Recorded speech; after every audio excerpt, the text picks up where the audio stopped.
This is the Big O Show.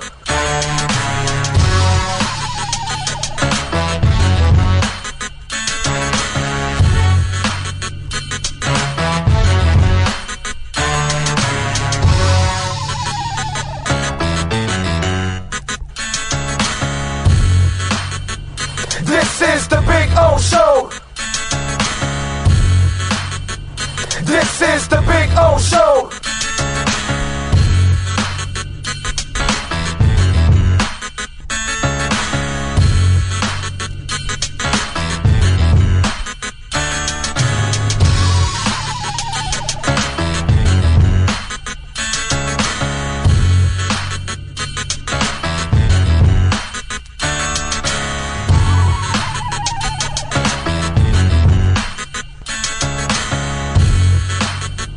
This is the Big O Show. This is the Big O Show. This is the Big O Show. This.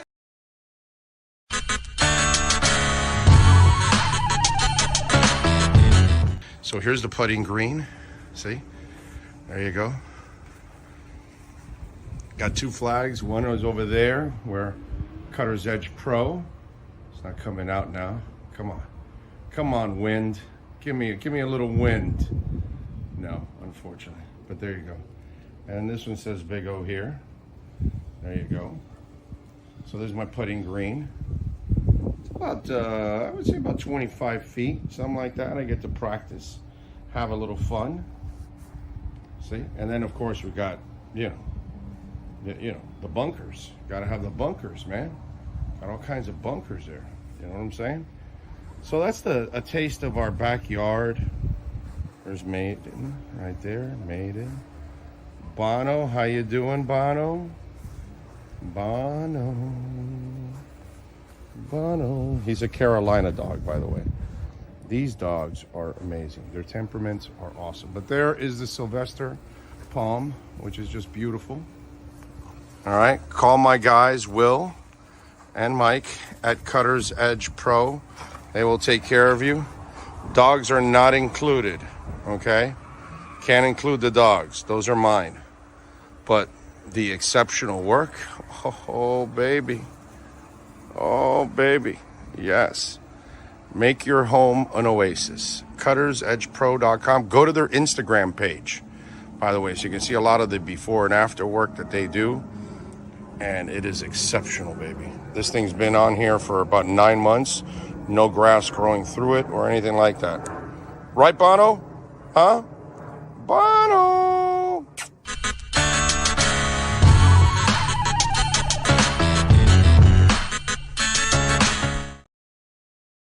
When you move, you need a reliable company led by passionate folks eager to assist its customers during a transitional process that needs to be smooth. Call Essential Moving Experts at 844-368-5750 for all your local and long-distance moving needs. You can rely on Essential Moving Experts. Mention the Big O Radio Show and get $150 off. Family owned and operated. They offer free 30-day storage, full service moving, fully licensed, bonded, and insured. Moving was never so easy. EssentialMovingExperts.com. There's no need to drive around South Florida wasting valuable time looking for a new or certified pre-owned Acura. Go to the #1 volume sales dealership in the Southeast United States. Craig Zinn's Acura of Pembroke Pines. Purchase with pace and space in a dealership tailored to your needs. From home buying to providing that personal touch. Contact the 2020 Satisfaction Award winner Craig Zinn's Acura of Pembroke Pines. 888-776-5123. That's 888-776-5123. Or visit them at 15601 Pines Boulevard in Pembroke Pines. Oh, great. You have a doorbell camera. Now you have a front row seat to your house getting robbed. They're breaking into my house! Ooh, there goes the TV. I'm sure it'll turn up at the pawn shop. No, not the TV! Just because you can see them, that doesn't mean you can stop them. With Slogans, you get 24-hour monitoring, a free home security system, and professional installation. Plus, free doorbell camera, one that'll actually work for you. Get out of my house! Get out of the house! Call 1-800-ALARM-ME. For over 16 years, EJDconstruction.com has provided South Florida residents quality craftsmanship, accurate project management, and exceptional service. That's why EJDconstruction.com is an A-rated member of Angie's List and the Better Business Bureau. When you're looking for the right custom home builder for additions or home remodeling, please call my friend Eric at 305-433-4843. That's 305-433-4843 for EJDconstruction.com.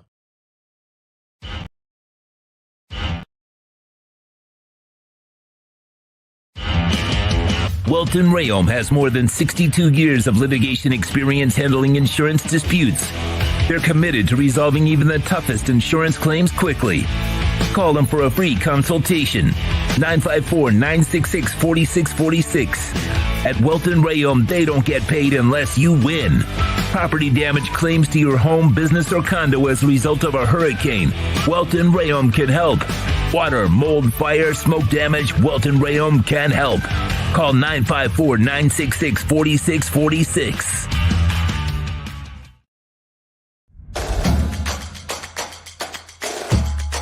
Welcome to Caneswear.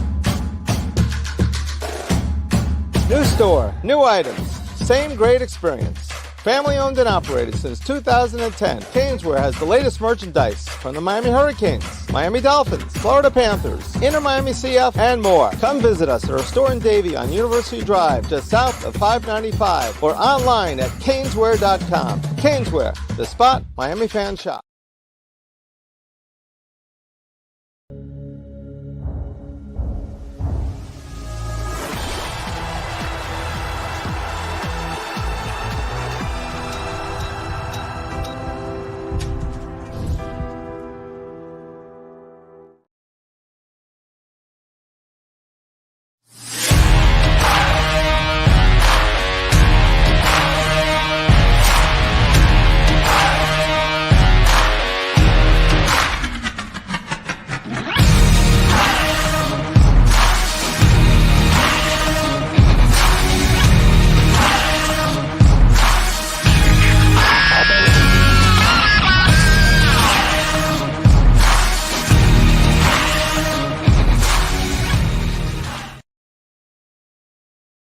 Statements or beliefs expressed on the following program by the host, guests, or callers are not necessarily the opinions of FantasyAccess.com, Media Group Inc. ownership, management, sponsors, or website. When it comes to South Florida sports teams, very few in the media have witnessed, lived, and covered it like the Big O. Let's start the program dedicated to your favorite South Florida teams with a passion that's unmatched. The Big O Radio Show is on. Here's the Big O. All right. Wait a minute. Hold on a second. Hold on. Lighting is kind of screwed up here. Oh, you know what I should do? Actually, give me a second. I know what I got to do. Oh, wait a minute. I got to go to the back so I can open the damn shade. That's what it is. Isn't this great radio? Isn't this the way you should start your show? You know, that I think so. But hey, listen, man, I got up at 6 a.m. Okay, for you all. After I went to sleep like around 1 a.m. So apparently I don't need this stinking light anymore. Now it's too much light. Anyway, hope you all are doing well out there. Okay, there we go. Maybe it's because the sun has to go up or something, but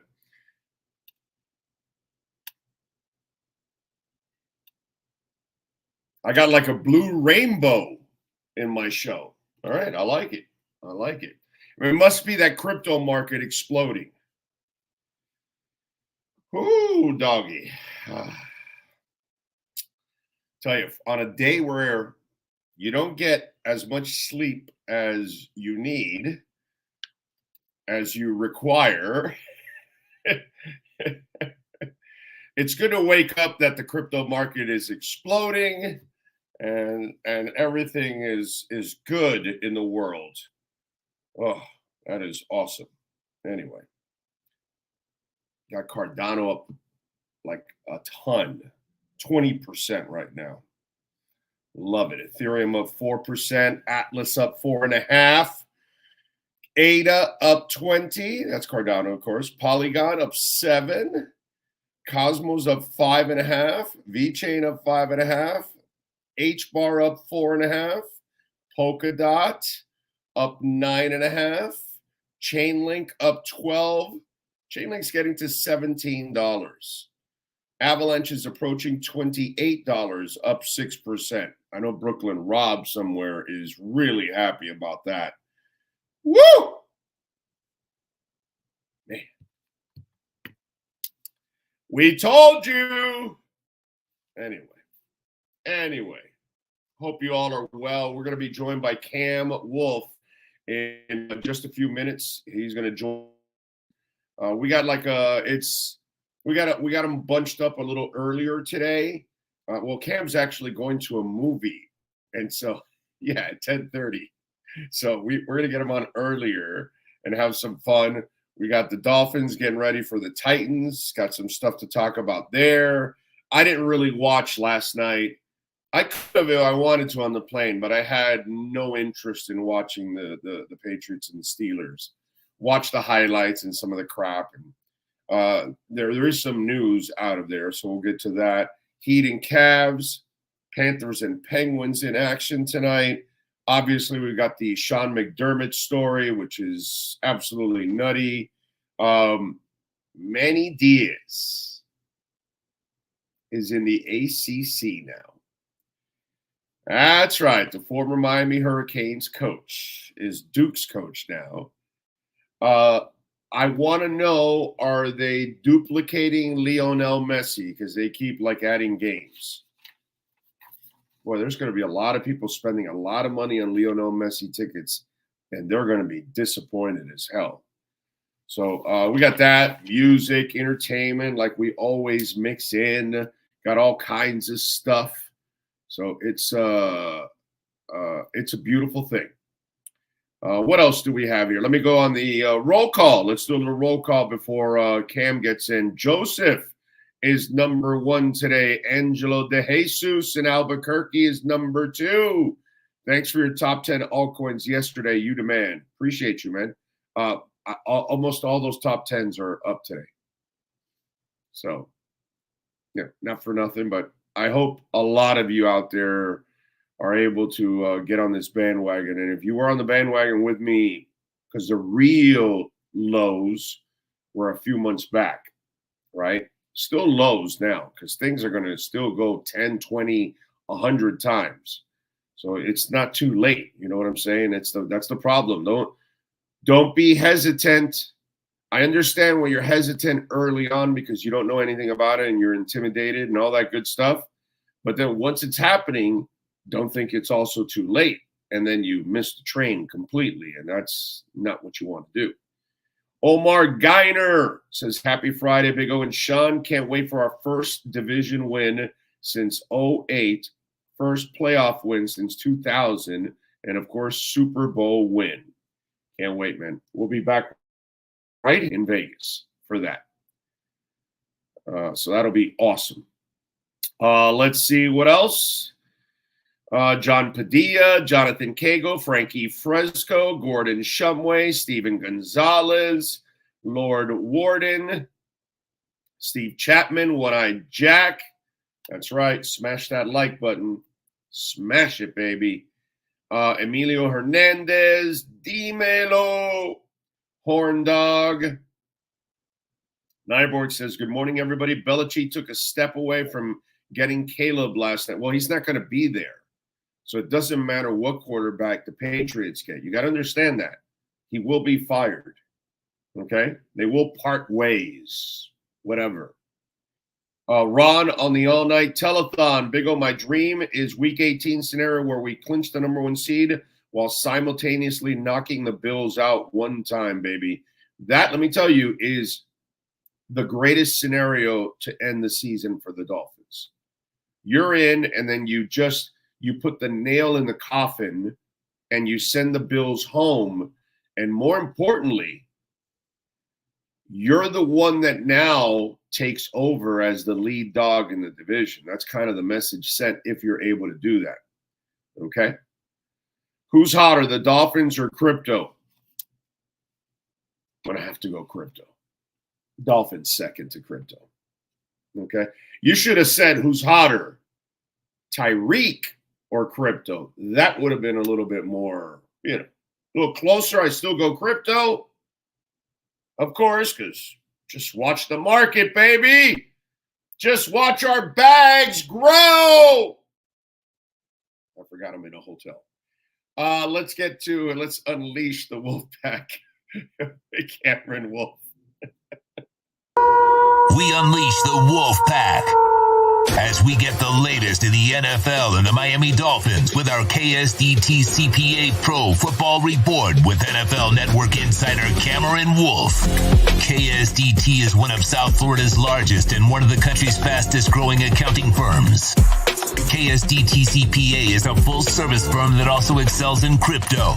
Visit them at ksdtcpa.com or call 305-670-3370. Here's NFL insider Cameron Wolf. The market looks like it's just it's exploding right now. How you feeling, Cam? Good morning, sir. You doing all right? I'm good. How you feeling? Well, I can hear you. It sounds like you're feeling great already. Yeah, I'm in Vegas. I didn't have much sleep last night because by the time I got into this room and set everything up, it was like 1 a.m. And as you know, to do the 10 a.m. show, I got to be up at 6 a.m. Well, usually I would be up at 5 a.m. or 4 a.m., but I only did an hour of prep. So but the time change is brutal. Yeah. I can't do anything about that, but that's all right. I mean, tonight I'll be at U2 in the Sphere. You think I'm going to be complaining? It's all well worth it, bro. Well, yes, absolutely. Absolutely. So 2 nights in a row of the Sphere and U2. That's pretty nice. That's pretty nice. Blessed. Very blessed. Let us know how that Sphere is, man. I'm jealous. It looks awesome. Oh, I already did it. I went opening night, bro. I was here. Really? I was here for the Canelo fight for Showtime, and then because Showtime flew me out here, I said, let me go find a ticket for opening night. And I found a ticket for opening night. So I know how the whole thing goes. And as I've told everybody that ever asked me about it, they perfected the sound of a concert. The greatest sounding building I have ever been to. And I've been to well over 1,200 concerts, probably. Easily. Wow. Okay. So yeah, that's the best, bro. That is Yeah. They really nailed it, man. All right, so you get ready for your old beat, David Long's old team. Yeah. All kinds of stuff. And obviously, this is a game that just like last week and just like next week, these are games that you need to take care of. But the maturity of this team, and that's the part that I think. Even as I start the fire in Buffalo about, okay, you got to start beating good teams and all that shit. If you look at it, they've progressed against those 3 good teams. And then the defense has progressed and Jalen Ramsey. And then the other thing is they have been very mature about this, Cam. And I can tell you this doesn't happen for decades. They're taking care of business against the teams they're supposed to. Normally they would get tripped. Even good teams we're watching around the league are getting tripped up by bad teams. Kudos to the Dolphins, and hopefully they'll continue that path over the next 2 weeks. Yeah, there's an obsession with this how the Dolphins do against elite teams. I understand that'll continue to be a storyline until they face those games again. But Mike McDaniel mentioned it this week. I think they deserve credit for winning all the games you're supposed to. Like, that is hard in this league. Like, every team is taking your best shot. They've heard all week in their meeting rooms and the media about the high-flying Dolphins, how fast they are and how great they are. And teams are pissed by the time they get to Sunday and they play you. They're like, man, I'm tired of hearing about this. And you still beat them. And so that is impressive. That is a sign of a good team to win the games that you're supposed to win consistently. And on the road, at home, they've done that. This will be another opportunity, a Monday night environment, to not come out flat, to show the world, because as Dolphins fans will know, the world perception is quickly shifted on teams, and so you're on national audience. If you come out like the Jags did, the Jags came out last week against the Bengals on a national audience with the opportunity to show that we're for real. We're a real AFC contender and not just a paper tiger, and they lost to the Bengals. And so everybody who questioned or doubted the Jags is going to still doubt them, and even more. The Dolphins have another opportunity here against the Titans team that's scrappy, but not very talented. And so ultimately, they're going to need to take care of business, handle them well, win comfortably, or else there's going to be no ways of, oh, this team is just a pretender. They're just doing this and that. But I think they match up well with the Titans. No Jeffrey Simmons on the D-line for the Titans is good news for Miami. He's their best, maybe their best overall player, and he's out. Derrick Henry will play, but that offense has taken a lot of steam out of his boat the last few weeks. They had a couple hot weeks when Will Levis first started, and now they've kind of fallen back to ground earth. Yeah, I mean, listen, again, this is a game you're supposed to, handle and move on. And it's more about you, actually. It's really more about maybe some of the injuries that you may have, some of the guys. And by the way, that to kind of shift, another thing that I love that's been so positive has been backups, dude. I mean, you've never seen this either, Cam. I want you to know that you're covering a lot of shit that hasn't happened since I was young, bro. Right. Okay? It takes Shula to have backups that would in on offense and defense to actually, it's back in the Shula era of the 70s to have this kind of front office because the Austin Jackson has come full circle. And that 2020 draft, I think enough shit was talked about with that 2020 draft. What you're covering now, there's a generation of Dolphin fans that haven't experienced this. And this generation of Dolphin fans hasn't experienced this for well over 40 years, dude. Yeah. It's crazy. This is special. It's special. It's the reason why this season feels like it has sustainability, even when they lose a piece here and there, right? Like Teron Armstead goes down a couple times this season, and there's going to be some fans who make jokes about him, being, essentially paper mache, and he breaks down all the time. But the reality is, this time last year, you lose Teron Armstead, it's a panic. It's goodness. It's over. This is it. This is it. Like, we can't overcome this. Now it's kind of like shrug, like, stick Kendall Landman, stick Keon Smith in. We'll keep it pushing, get him fully healthy. Don't take your time, like it's a different mentality. And I do think that depth plays a huge factor in it. You lose Isaiah Wynn for a season. They've kept it chugging at guard. They kept it chugging at tackle when Teron's been out. Even when Robert Hunt's been out, they figured out ways to plug multiple guard spots. And so that's credit to the front office. You find good backup depth offensive lineman. That's not an easy challenge. That's not an easy task. Everybody's looking for good depth on the O-line. So Chris Greer, Brandon Shore, and that team have done a really good job of finding guys who can fill in. Yeah, no, and everywhere else too. I mean, other positions too have come in and have filled in and have done a nice job, and they haven't missed a beat. And I think that's also been really productive. The Austin Jackson story, I was telling one of our followers on Twitter that the bonus of all of this is, sometimes you pay a guy early on after his first contract, but you maybe don't know enough about him because he was young and then he kind of like reached his pinnacle, right? But in this case, when it comes to Tua, whenever you got to pay him, and now you paid Austin Jackson, they have been through the hell that most players have never been through in their lives. And now you know how tough Austin Jackson is physically and mentally. And so it's pretty cool that you could give this guy a contract and not think that it's like flukish. It's like, this guy's been through hell, bro. This guy's for real. Yeah, he's got a really cool story. Like, I think people forget he was a 20-year-old offensive tackle who was a very raw prospect. He was drafted because he was a uber athlete coming out of USC. He didn't really have the full experience.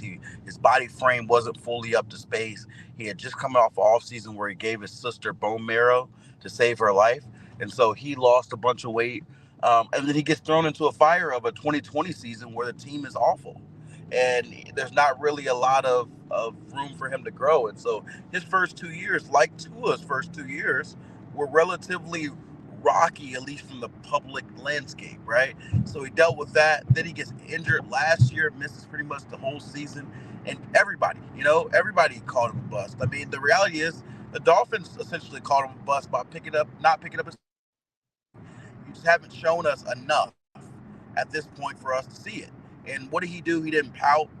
He went to work. And he and Butch Berry and his offensive staff got the most out of him. He's having the best season of his career. He's playing like one of the best 10 to 12 right tackles in football. And he deserves it. He deserves all the money that he's got. And I'm happy for him, man. He's a guy who stood in front of us and told us that he was going to get it right this season. And he backed up his words. Yeah, and let me tell you something. One more caveat to add to his story, which explains how misunderstood he is, okay? And this started already from the draft, my friends. In the draft, there were different opinions about him, right? And people thought he was a little bit overrated because it was inconsistent. And when you mentioned the bone marrow, let's also mention that he wasn't strong enough to practice throughout the week at USC.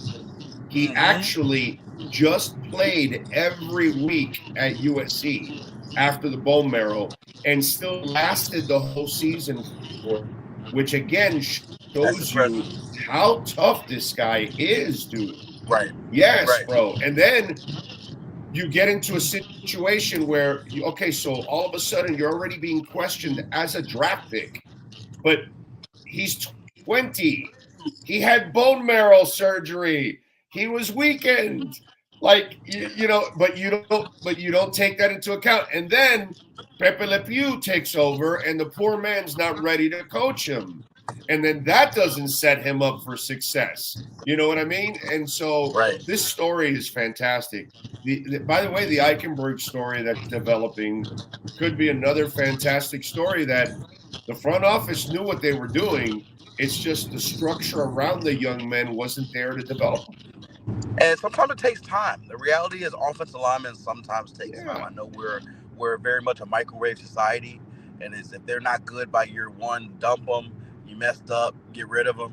But sometimes you got to cook the offensive lineman a little bit. You got to let them put them in the slow cooker and say, hey, that's how you're going to get the best flavor at the end. Yeah. Kendall Lamb found his way. What is it? What year is this? What year is this? What, 9 or 10, right? Yeah. He found the right system.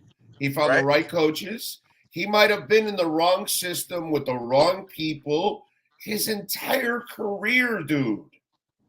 Yeah. Kendall probably never had the right coaches he needed. And that's why, Austin Jackson and Liam Eichenberg become such a great lesson for all of us. Maybe, have a little patience. Yeah, absolutely. Absolutely. And look what happens if you have some patience and you stick with it. Can you imagine if they would have dumped Austin Jackson after this past year and said, hey, and then you watch him somewhere else? Maybe he does have this success elsewhere. Maybe he doesn't. But imagine him finally hitting this break in year 4 when you gave up on him and said, hey, 3 years. Because there were a lot of, let's just keep it what it is. There were a lot of fans, people out there, people in the media who said, hey, we've seen enough of Austin Jackson. Yeah. 3 years. You got to go out there, get an upgrade, move on from him, sign another right tackle. It's not working. You missed. I'm guilty. Give up. I'm guilty. Yeah. And 3 years is a lot of time. That's enough time for a lot of folks. But for Austin Jackson, he just needed the 4th. And, and let me tell you something. I gave him a break the first 2 years because, and you were on with us with Pepe Le Pew. I gave all the linemen a break because I thought it was the coaching that was going on. But then last year with the injuries and then the inconsistency at the beginning of camp this year, I was like, oh God, this guy's not turning the corner. And then it went on and he got on a roll, which is absolutely amazing. So Cam, who's next? Who's next in the contract? Robert Hunt, if he can get healthy. I think that Robert Hunt would be the one. I think they understand the importance of prioritizing that young offensive line.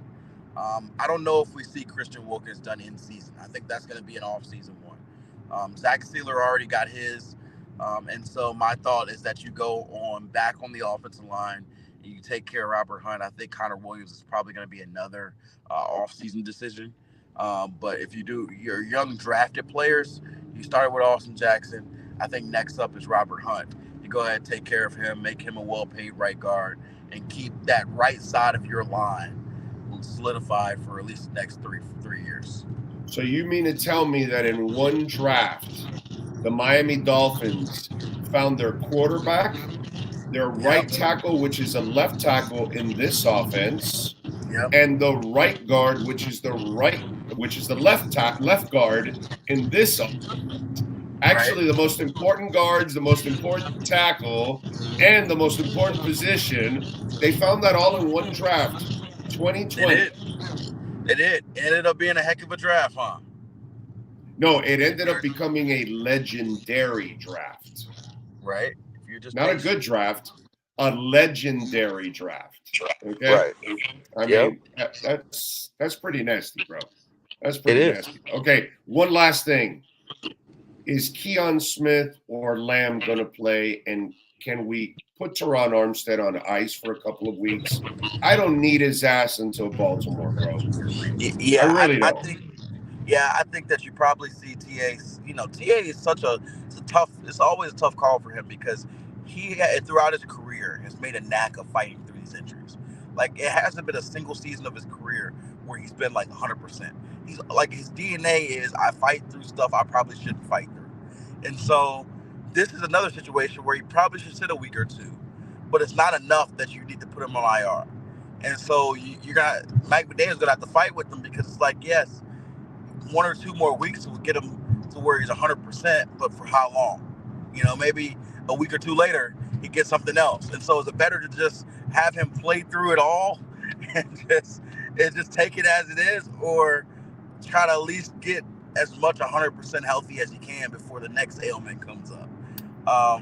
I think that they're going to be fine. I think Keon Smith will be ready to go. I'm not sure about Kendall Lamb, but they'll have a left tackle. It's just whether or not they want an 80%, 70% to Teron Armstead this week. So I would rest them. You know my thoughts. I look at the schedule, and maybe I'm playing with fire a little bit, but I look at the Titans, I look at the Jets, and I say, we can get past these games with Kendall Lamb or Keon Smith. I want to see you in Dallas versus Baltimore. And so I would spend the next couple weeks and let Robert Hunt get healthy, let Teron Armstead get healthy, and try to bring both of those boys back Christmas Eve against Dallas. Hey, how many teams in the NFL have 4 tackles? Not many. I don't know many at all. Yeah. Okay. That's a very good depth. Okay. Very good. Keon Smith. I mean, they spent time developing him, and he was ready when the time has come. I mean, you gotta love these guys, bro. Yep. They know what the hell they're doing. All right, go enjoy your movie. What are you watching? Hunger Games, the new Hunger Games movie. The new Hunger Games. Okay. All right, and you're smart. 10:30. Ain't nobody gonna be there. You don't have to deal with a whole bunch of kids. Oh, yeah, that is genius. That's what I like to do myself. Afternoon. Yeah, yeah. Avoid the crowds. All right. Well, be blessed. Have a great weekend, my friend. We'll catch up on Tuesday. All right, you too. Thank you, sir. There you go. The great Cam Wolf. And we love our friends at KSDT CPAs. Use that QR code. Let me tell you, folks, your business, you need to take it to the next level. We got, when it comes to tax season, when it comes to preparing for your taxes, when it comes to preparing your business. See, that's what KSDT, it's not just about your taxes. All right. It's about payroll planning. It's about investment planning. It's about figuring out what you're doing with your business. Maybe you're thinking of selling. You want to know what your business is personally. You want to do your taxes, will, whatever it is you want to do. Please call the great people at KSDT CPAs, and they're hiring. Offices in Dade, Broward, and Palm Beach County, and a new office in Charlotte, North Carolina. So if you happen to live anywhere in South Florida, Dade, Broward, or Palm Beach, or in Charlotte, North Carolina, they're hiring in all those offices. Give them a ring, 305-670-3370. Use that code. Reach out to our great friends at KSDT CPA. This has been the KSDT CPA Pro Football Report with NFL insider Cameron Wolf. KSDT is recognized by Forbes as one of the top tax accounting firms for 2022. KSDT CPA is a full-service firm that also excels in crypto. Visit them at ksdtcpa.com or call 305-670-3370. I love it. I love it. I love it. Cardano up 20%. Woo! Damn it. Love it, man. This market is exploding. And this is while Bitcoin is at 43,884. So just under the 44,000 threshold. Alethea Liquid Intelligence token is up 12%. I don't know. Somebody's been telling you about that. I'm not exactly sure who that is, but somebody's been telling you about that. So, woo! All right, let's see what we got here on the chat board. Remember, you can make a donation through Cash App or Venmo at Cash Big O Show. That is Cash Big O Show. Cash App or Venmo. Let's see what we got. Muzi, good morning. I was hesitant about Bitcoin, but I did more research. I'm all in now. I wish you would have been all in when it was 16,000.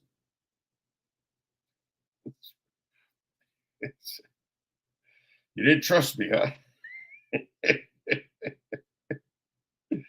Jamie Zoria is out in San Jose. I hope everybody's having a great week. Remember to smash the like button and fins up, everybody.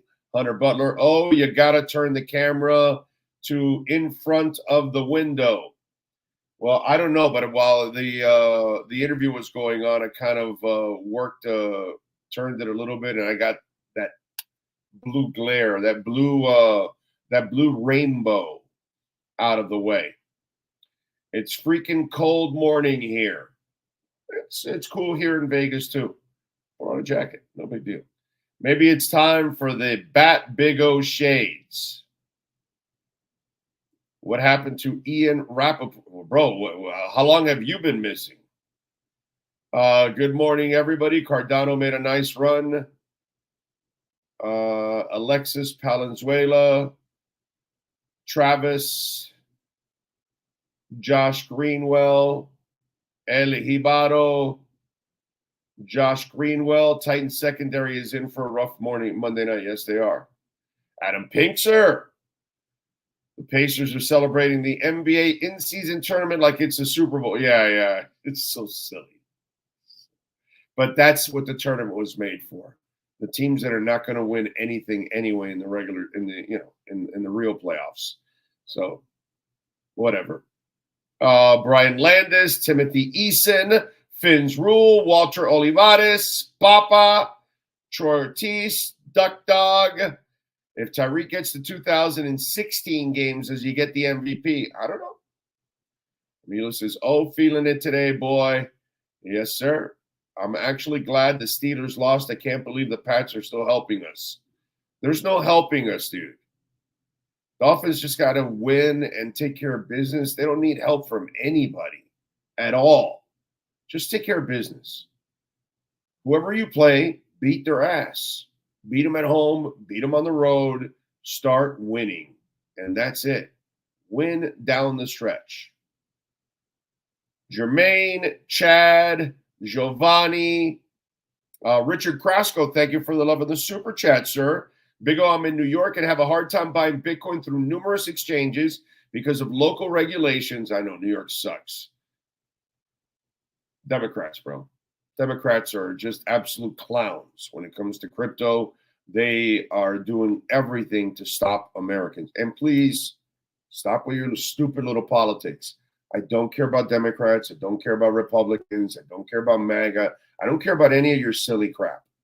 I just don't care. I care about my money. Okay? And I'm going to tell you who's destroying my money. Right? And all of them have a hand in it. Okay? Somehow we have to like clear this for some of you sensitive idiots out there. Or also you're not very smart because you actually think your side or your candidate knows what the hell they're doing. But anyway, he says through numerous exchanges because of local regulations, the only way I've found to get it through Cash App and then transfer it to my, you can transfer from Cash App to your Tangent wallet? That's pretty, I didn't know that. You taught me something. Had no idea I could do that. If you can do that, then stay doing that. Now, the other thing I would tell you, Richard, okay, you didn't hear this from me because, I'm not encouraging you to do anything whatsoever. Get a VPN, get a fresh IP signal, not from the same phone computer you're always doing it from, a completely different one, install the VPN, and then try to buy it. And put the VPN in another state, not in New York. Put it in Florida. Put it in, a state that is crypto friendly. We're Republicans, so we're a little bit more crypto friendly. Republicans are complete idiots, but they are better with crypto than Democrats. One side does something better than the other sometimes. That's all it is. So again, don't get butthurt out there. Some of you out there, God bless. No, I'm not going for president. All you want to do is kill me. That's all. I wouldn't want to be president. Nobody ever appreciates it. Plus, you'll never win because you can never get everybody together, unfortunately. A VPN is a great tool to get past exchanges, U.S. restrictions like MEXC, CoinX, and so on. Very good, Kyle. There you go. But you didn't hear that from me. I didn't tell you anything about a VPN. Okay? This guy, I'm here to facilitate, to help you. Okay? Market's absolutely blowing up, dude. It's a beautiful thing. You know who's also blowing up? Manny Diaz is blowing up. Yeah. You guys thought you saw the end of Manny Diaz? Well, you're wrong. You're going to get a little more taste of Manny Diaz. And Manny Navarro and our Canes Wear Miami Hurricanes report. We'll have all of that next. The viewpoint, statements, or beliefs expressed on the following program by the host, guests, or callers are not necessarily the opinions of FantasyXS.com, Media Group Inc. ownership, management, sponsors, or website. If you're a Miami sports fan, there's only one store to go to, and that's Canes Wear at Miami Fanwear in Davie. They're your one-stop shop for all your Inter Miami CF, Canes, Dolphins, Panthers, and Marlins merchandise. They have hats, t-shirts, game day jerseys, and so much more. Located at 2655 South University Drive in Davie, and open 24/7 online at caneswear.com or intermiamiwear.com. Call them at 954-835-5597. Canes Wear, the spot where Inter Miami and all Miami sports fans shop. Time for Canes fans to get what they want. Information, insight, and perspective. It's the Canes Wear Miami Hurricanes Report with Manny Navarro. Exclusively on the Big O Radio Show. Here's Big O and insider Manny Navarro. Yes, there he is. How you feeling, my man? Oh, I got oh, wait a minute. There we go. I'm eliminating the blue rainbow I've been getting here from the glare off the glass. I'm in Vegas, so. Okay. I'm in Tallahassee. Oh, you're in Tallahassee? Okay. For the state high school football championships. A lot of big time recruits and college coaches up here, so I've been busy get talking to those people, you know. Okay. So. All right. So we've got an addition to the ACC as Manny Diaz is back, and he is the head coach of Duke. What'd you think of that, dude? Because, man, that came out of left field. Well, I heard about 2 weeks ago it was a possibility, right when Elko decided to leave. Bruce Feldman, who works with me at The Athletic, mentioned to me, he says, I think Manny Diaz might be the perfect guy for that job, right? Because at Duke, the expectations are pretty low, right? And essentially you can step into that job and build. And I don't think Mike Elko changed the expectations at Duke, right? They had a couple good years, but I think certainly that's the kind of place where maybe Manny can do a better job than he did in Miami. Maybe he's more prepared for what it takes to be a head coach now. Well, I mean, yeah, I guess that's going to be the test. Plus, he's doing it in a more difficult environment than even the University of Miami, Right. where he may not have had all the resources here, but he still had the backyard, and it's the U. Now you got to recruit at Duke, and those kids are going to have to actually hit the books. So you've got to go after a different kind of player there at Duke. So that's going to be one hell of a challenge for Diaz. Absolutely. But you know what? Duke, again, the expectations are low. So if he goes 6-6, 7-5, and makes a bunch of bowl games every single year, it's probably good enough, right? He can sort of do the Mark Stoops at Kentucky thing. It's a basketball school.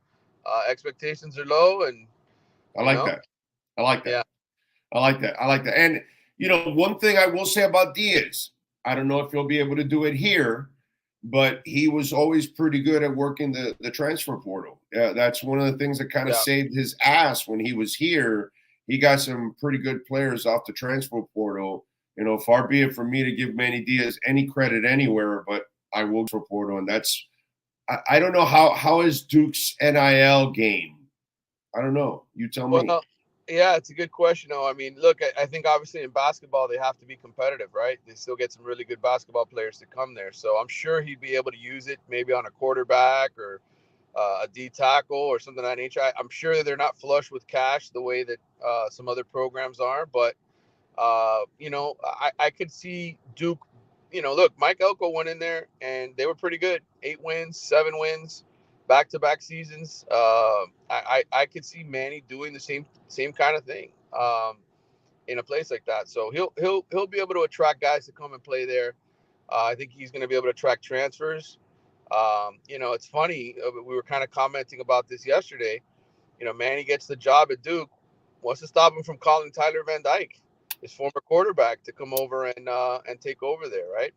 So, well, you said that Lashley has his guy already, and so he can't really kick the kid out and say, hey, come on over, Tyler. So you could be right. He could be going to Duke. That might be an option. Now, when you tweeted yesterday out the whole stuff about Manny taking over, I retweeted your tweet, and I said this: Mario Cristobal, better. I saw that. Better win against Manny Diaz Jr. because negate will be child's play next to that loss, and he loses that game. He doesn't lose his job because we know they gave him too much money and they're too committed to him for too many years. So they can't release him yet. But if he loses that game, it's the equivalent of Diaz losing FIU.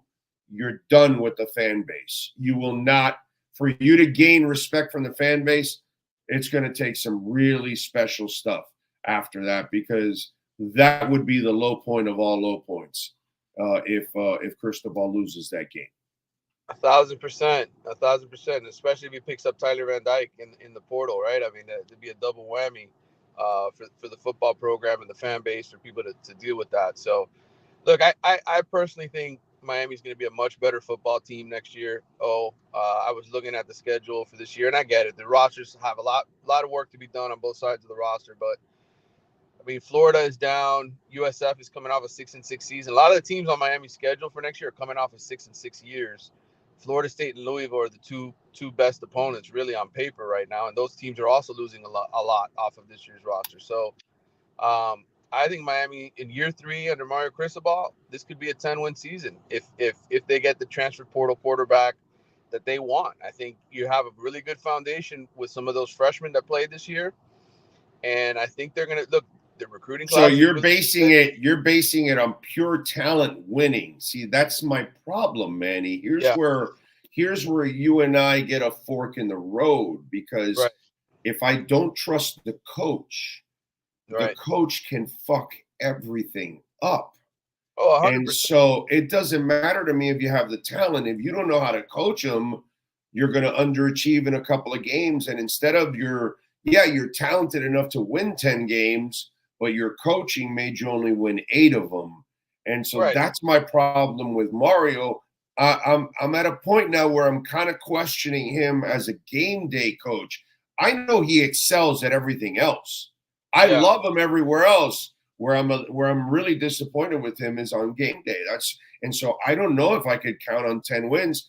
That's if the talent just takes over. But if it requires certain decisions by this coach, I don't know, man. I don't know. I got to see it. I can see your point. I mean, I don't disagree with you.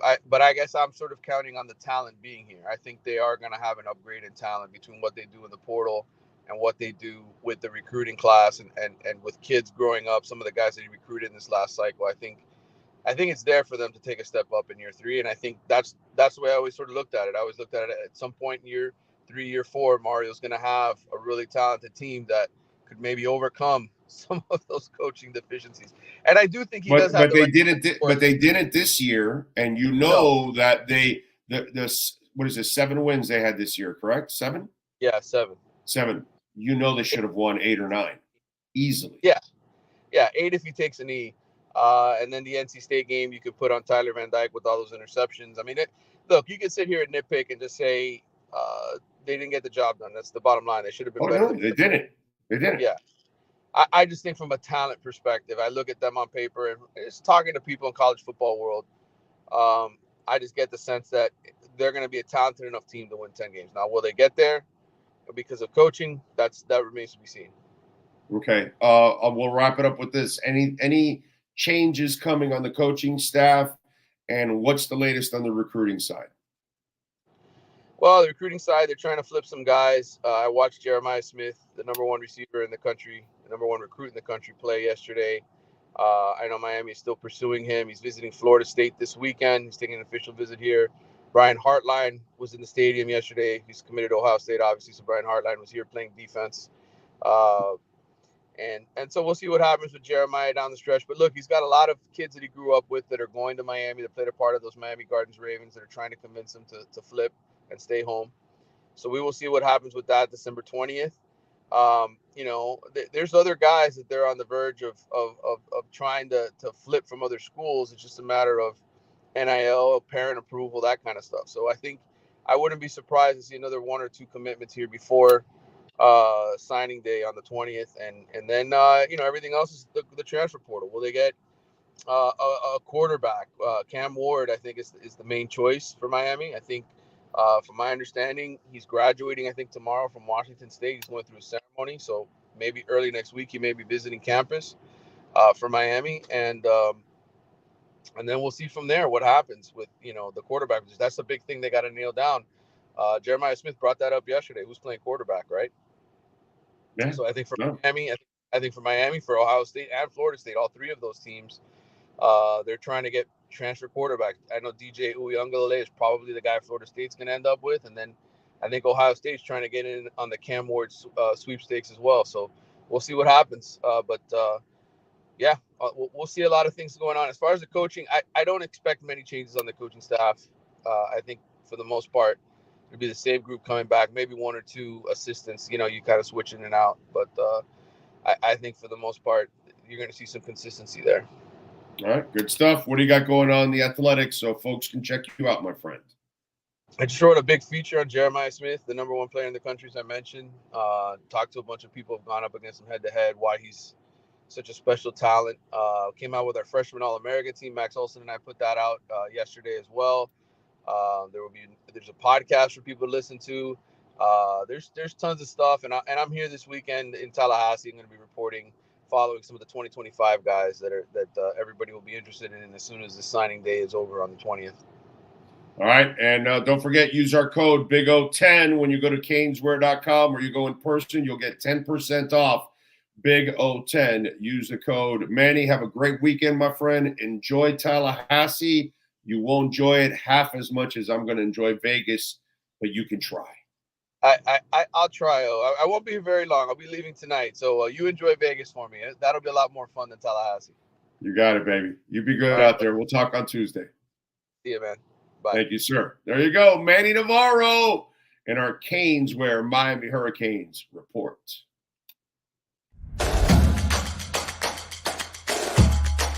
Welcome to Caneswear. New store, new items, same great experience. Family owned and operated since 2010, Caneswear has the latest merchandise from the Miami Hurricanes, Miami Dolphins, Florida Panthers, Inter Miami CF, and more. Come visit us at our store in Davie on University Drive, just south of 595, or online at caneswear.com. Caneswear, the spot Miami fans shop. No. Man. I thought it would fix a little bit, but no, right there. I tried. Okay, there we go. I guess that's the best I can do. All right. It is what it is, as they say. By the way, we will have no show on Monday morning. Okay?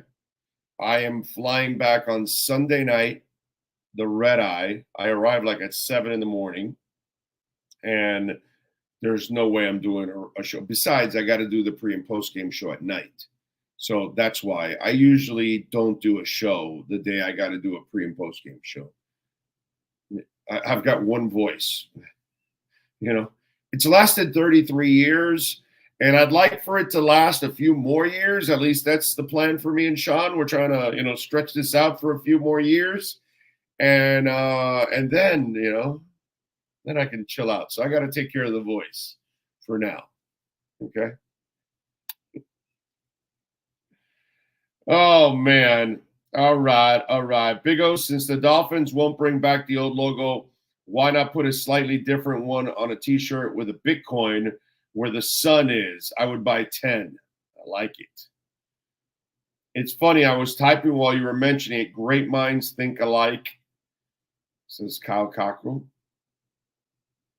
And he had good tip on don't use your phone number, use your email so they can't see where you're calling from. It's very true. By the way, he still has 2 to 3 year window to prove to be a great GM. Anointing him now is not only premature, it's inaccurate because we've had no postseason success with him as a GM. Spooky Myers, let me explain something because it's completely stupid what you just said. Okay, so what GM found a head coach and a quarterback? Explain that one to me. Well, what GM's going to make the trade they made for Laramie Tunsil and the one they made with San Francisco? And the fact that after guys like you were probably ripping the 2020 draft and now you're dead wrong, so now you want to, backtrack, want people to backtrack or anything. When have you seen anything like this at the general manager position for the Miami Dolphins? When? Please explain to me. I think we have one of the best teams in the NFL. I think we have one of the best offenses in the NFL. I think we have one of the best defenses in the NFL. I think we have one of the best quarterbacks in the NFL. I think we have one of the best offensive minds in the NFL. I think the front office is one of the best at drafting in the NFL. I think I just had a conversation where I asked a national beat writer who also covers the Dolphins, Cameron Wolf, how many teams have 4 tackles? And you don't want to anoint him? I mean, some of you come up with some of the dumbest shit in the world. Like that guy there acts like great GMs are part of this organization all the time. and that we've had people employed here over the last 30 years that not only do the same thing that Chris Greer can do, but they've excelled and done better than Chris Greer. Meanwhile, this is the best front office since the 70s because I lived it. This is the best team since the early 90s because I've lived it. And it's probably going to be 80s. They just got to prove it now. I mean, Chris Greer goes and brings Marvin Allen and Reggie McKenzie.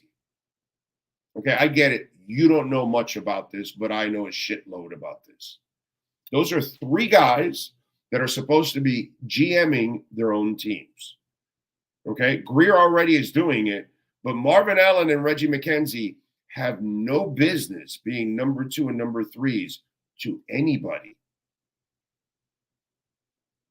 So you don't want to annoy them now, but 4 years ago when they were hired, I said this would be one of the best front offices in the NFL. And why did I say that? Because I know Chris Greer, I know Marvin Allen, and I know Reggie McKenzie. And I said, you're putting those three together, this shit's going to get out of control. And last time I checked, this shit is out of control.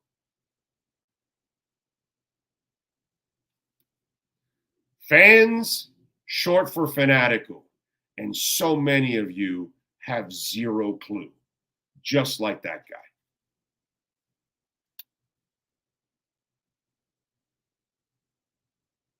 I placed my bet. I booked my hotel room with my points, non-refundable for Super Bowl weekend in Vegas. Nice. Well, non-refundable. That is. See, my Airbnb is refundable. So I got to say, Tiger Shark Tony, that's ballsy on your part. So you're here no matter what for Super Bowl weekend. I mean, I'll be here because I know the Dolphins are going to make it, but the non-refundable, props to you, sir. That's strong. That is strong. That is strong. Oh, my God. Go get him big. I mean, yeah, it's just so stupid at this point.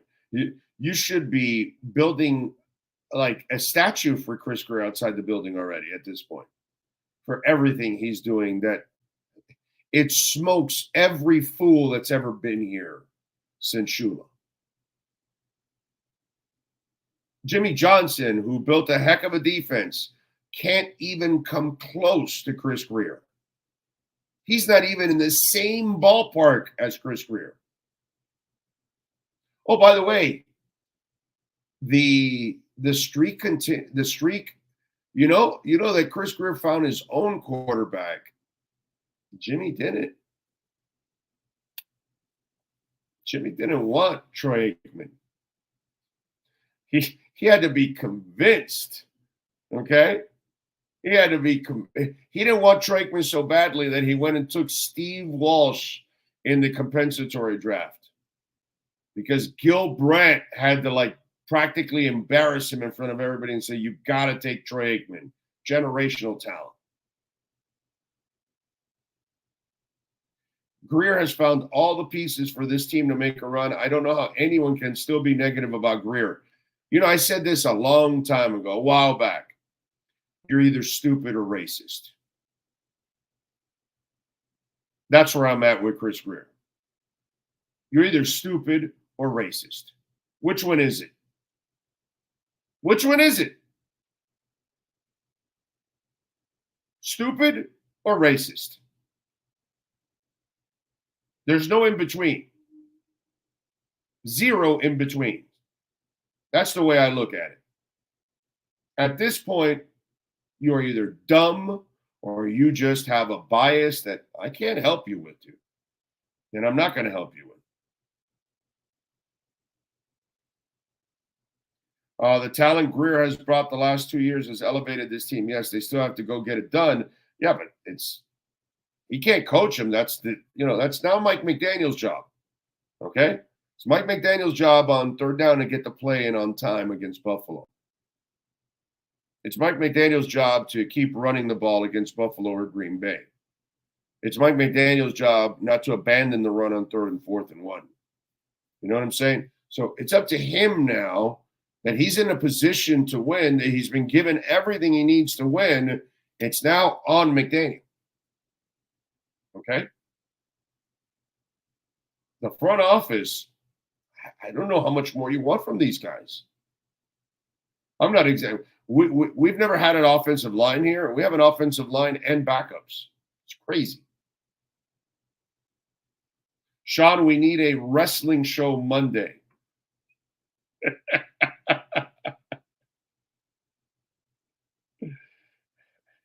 So you want to make Sean work also on Monday doing his show and then have to do the pre and the post game show on a Monday night, late night, where he's going to be editing till 2 a.m, but you want him to also do another show. Isn't that just special? Oh, I ran into Chris Greer at Publix a couple of years ago. Super nice guy. Yeah, everybody says it. It's like one of those things that people say, like, if you have a problem with Chris Greer, it's probably you that has a problem. It's kind of like Captain Curtis. You know, people like Sean Stanley, people like that they're very easy to get along with. And if you have a problem with them, like if somebody ever tells me, oh, no, Sean Stanley's a bad guy, I'm like going to go,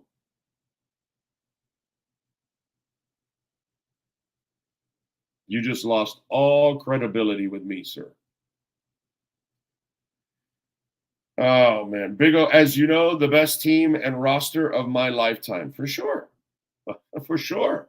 There's a whole bunch of Dolphins right now that this is the best team and roster of their lifetime. For sure. You got to be an old fart like me that you lived the early 70s to say you've got something better. None of the Marino teams are better than this. Because Marino never had this kind of talent, never had this defense at all. It's crazy. You know, Marino is the only difference from the Marino teams. Because the Duper Clayton thing, Hill and Waddle, you know, it's like one of those you can argue go both ways. If you want to take Clayton and Duper, I have no problem. If you want to take Hill and Waddle, no problem. We're splitting hairs here. Marino's Marino. There's only one. I love Tua. Ain't Marino. You know what I'm saying? Love Tua. I believe 100% in Tua. He ain't Marino. That's we'll never see that guy again. We saw that freak once. We'll never see that freak ever again. Ever. That's as special as it gets. That dude was an absolute monster. Bitcoin at 43,870. Not bad. Not bad. And ADA now up 22.5%. It's up to 54 cents. Jesus Christ, that thing is flying, brother. Flying. All right, let's get to our 3A Graphics sports calendar. Last night, Patriots defeated the Steelers 21-18. The Pats improved to 3-10. Pittsburgh drops to 7-6. Zappy, 19 of 28, 240, 3 touchdowns, and an interception. Today at 8 o'clock, the Heat are back in action. They take on the Cavs. Both teams are 12-9. The Cavs are favored by 1. No Bam, no Tyler, and no Haywood Highsmith tonight. On the ice, the Panthers are back in action. They host Los Pingüinos, the Penguins. Panthers are 15-8-2. Penguins 11-11-3. And the Panthers are favored by 1.5 goals. Wait for the live line. Do not take the 1.5 goals. Wait for the live line. Hope that Pittsburgh scores or something, and then it goes down. And maybe even, like I did the other night, you start getting a half a goal or a goal, and then you take it. Okay? Because Florida's the better team. I like them to win, but just wait for the live line. And, of course, 3A Graphics Sports Calendar. It is brought to you by 3A Graphics and Alan Blanco Custom Printing and Embroidery. If you need it for your business, your club, your fantasy league, whatever it is, maybe you're going on a trip and everybody wants to wear the same shirt, call 3A Graphics. It's not about doing one shirt or one hat, folks, okay? It's a business. And on Monday night, the Titans take on the Dolphins, and the Dolphins are favored by 13. That is your 3A Graphics sports calendar. So Najee Harris, I was seeing that wasn't necessarily a stud yesterday, and I went back to look at his numbers. 171 carries this year, 690 yards. So he's on pace to cross 1,000 again. He's got 4 touchdowns. And in 3 years, this was his third year that I just talked about. But in his first 2 years, he's played in all 17 games, so he's been very durable. He had 1,200 yards his first season, 3.9 yards per carry, 7 touchdowns, 467 in the air with 3 touchdowns. 22 played 17 games, went down 1,034 yards, 3.8 yards per carry, 7 touchdowns again, 229 yards receiving, and 3 touchdowns. Najee Harris, for whatever reason, I don't know if it's maybe what's around him, or maybe he's just not what some of us thought he was going to be. Because I remember I liked him coming out of college. Now, I wasn't crazy about drafting him in the first round like others were. You know, I'm not big on drafting running backs in the first round. And some people made him out to be like he was going to be the second coming and the piece that like the offense needed, which, by the way, I think we're all learning that as over the years, as people keep saying this running back will put you over the top, that's all a lie. Okay? Only Derrick Henry is like really like one of the few kind of running backs that you can literally say that guy will put you over the top.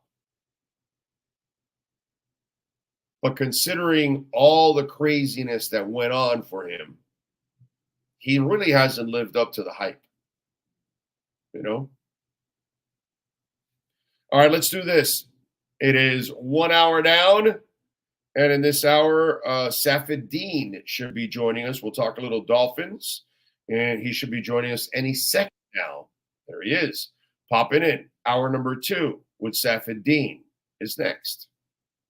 There's no need to drive around South Florida wasting valuable time looking for a new or certified pre-owned Acura. Go to the #1 volume sales dealership in the Southeast United States. Craig Zinn's Acura of Pembroke Pines. Purchase with pace and space in a dealership tailored to your needs. From home buying to providing that personal touch. Contact the 2020 Satisfaction Award winner Craig Zinn's Acura of Pembroke Pines. 888-776-5123. That's 888-776-5123. Or visit them at 15601 Pines Boulevard in Pembroke Pines. With more than 62 years of litigation experience handling insurance disputes, Welton Rayom is committed to resolving even the toughest insurance claims quickly. At Welton Rayom, they don't get paid unless you win. They handle complex personal injury claims caused by the fault of another in both state and federal courts. They handle auto, trucking, motorcycle, slip and fall, and bicycle accidents. Call 954-966-4646. That's 954-966-4646. Welton Rayom can help.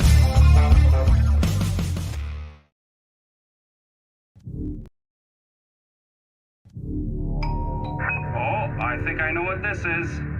Houston, we have a package. Hello? No matter where you are, the Sloman Shield home security system guards your home. With next-gen perimeter protection, 24/7 monitoring, and interior motion sensing. And right now, get a free Sloman Shield security system and doorbell camera, all professionally installed, for free. Shield your world, the Sloman Shield.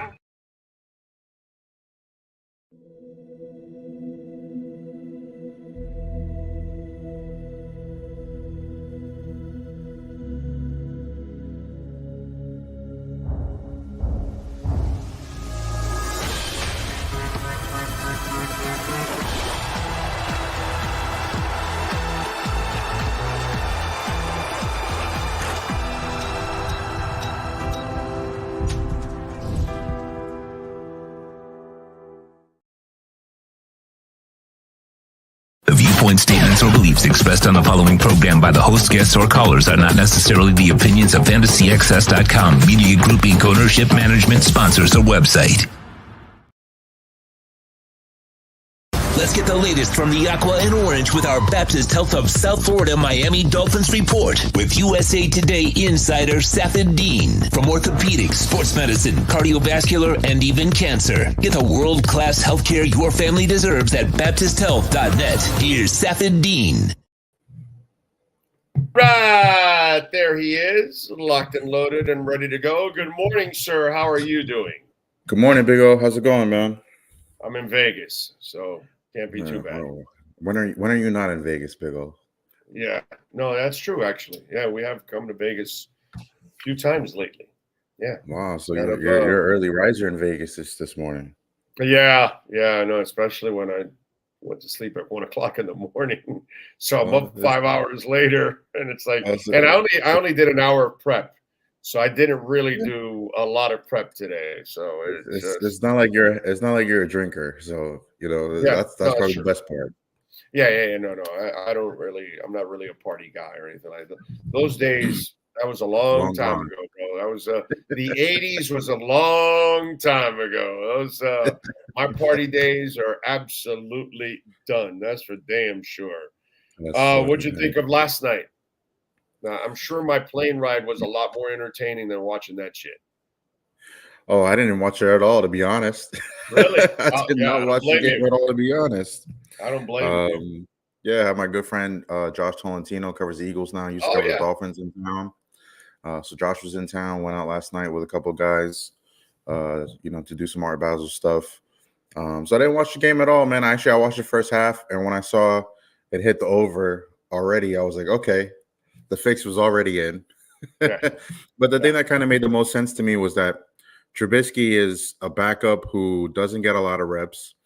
Pickett went down on the game on Sunday, and then these teams don't practice. They really don't practice for Thursday games after Sundays. Right. So you kind of saw what happened there, and Bailey Zappi had about 4 weeks of practice, at least 3 weeks or so, two or three games, I guess, that he started. So the residual effect of that kind of happened, and I mean they didn't score in the second half, but the Steelers, it was about a matter of time before they fall out the playoff mix, and they're definitely well on their way.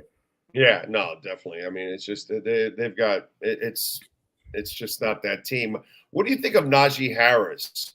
He really didn't turn out to be that stud that some thought he would be.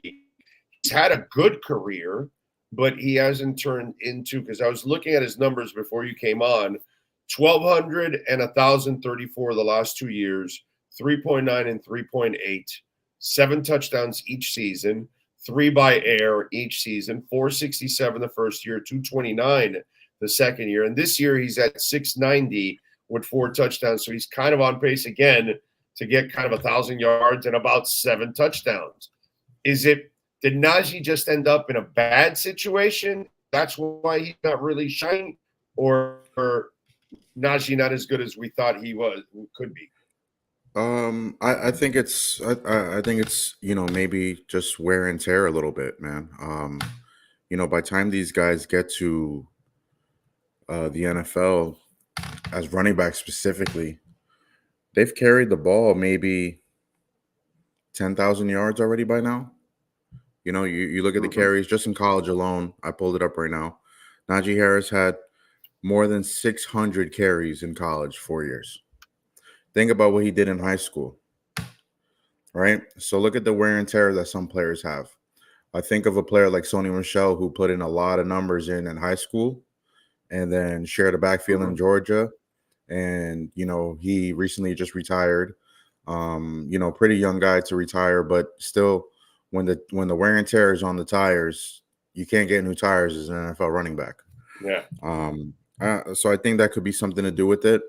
And we have to get into that thing where, NFL fans, you have to realize the draft and picking players for the draft, it's not for today. It's not for year 1 and year 2. It's for tomorrow. Right. It's for year 3, 4, and 5 if you can re-sign the guy. or if your program is in the right space, right? That's why Austin Jackson and Tua are taking the leaps that they've have now.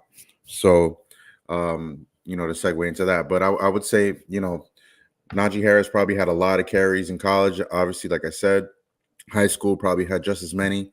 Then when you get to the NFL, maybe you got 1 or 2 seasons, right? If you run that much, and sometimes that kind of comes back to bite you. Yeah, it's interesting to see because that was a guy that was talked a lot about for the Miami Dolphins. All right, let's get to Austin Jackson. It's a great moment, a time-tested man because he went through hell before he even got to the contract. And I mean, to watch his growth, what have you been most impressed with in this process? Yeah, the mental fortitude to come on the other side of all of this, especially last year when he was hurt and he really wanted to take the next step, and it was delayed for him, until this year. And kind of the things that Tua said about him during the press conference yesterday. Tua said that pretty much Austin Jackson was called out during team meetings, and it probably was a tactic that didn't do well for him from a coaching standpoint. And now you look at the coaching that's here now, and the nourishment, right, and the encouragement, and the instilling of confidence that the coaching staff now is doing. And so Austin Jackson has definitely shown his best foot forward, from it. And plus the work that he's done, man. The kid, from when he got here to now how he looks now, kid's rock solid, dude. Body looks incredible. Has really done his job in the weight room to really prepare himself and get himself ready. And, kudos to him, man. This is a kid that we all forget, man. Not only was he 20 years old when he got drafted, he was not too shy. It wasn't too long before that he gave bone marrow to his sister who was dealing with a blood disease. So bone marrow. That took a significant toll on his body as well. So he's coming into an NFL training camp, kind of a year, I think less than a year removed from that. Mm-hmm. And those kind of things have effects on the body before he can kind of get back to full strength. And so his sister's doing great. So he says, so I got from him a couple weeks ago, and he's doing great too, man. And the Dolphins, this is a Chris Greer deal, Big O. This is Austin Jackson probably should have got another extra $1 or $2 million from this deal, in my opinion. And I think he probably did when you look at the fully guaranteed. But 12 for 36. 3 for 36 is 12 a year, just outside the top 10 for right tackles. And, who knows, by the end of this deal, Austin Jackson might be playing left tackle again. And if he's playing left tackle at $12 million a year. No, he is playing. He is playing left tackle. He is playing right tackle. No, he's playing left tackle on this team. It's a left tackle. Yeah, because he's the left tackle on this team. I agree. Right? I agree. Yeah. So he's actually playing the most important position on the line. It's not Teron Armstead. It's actually Austin Jackson because that's Tua's blind side.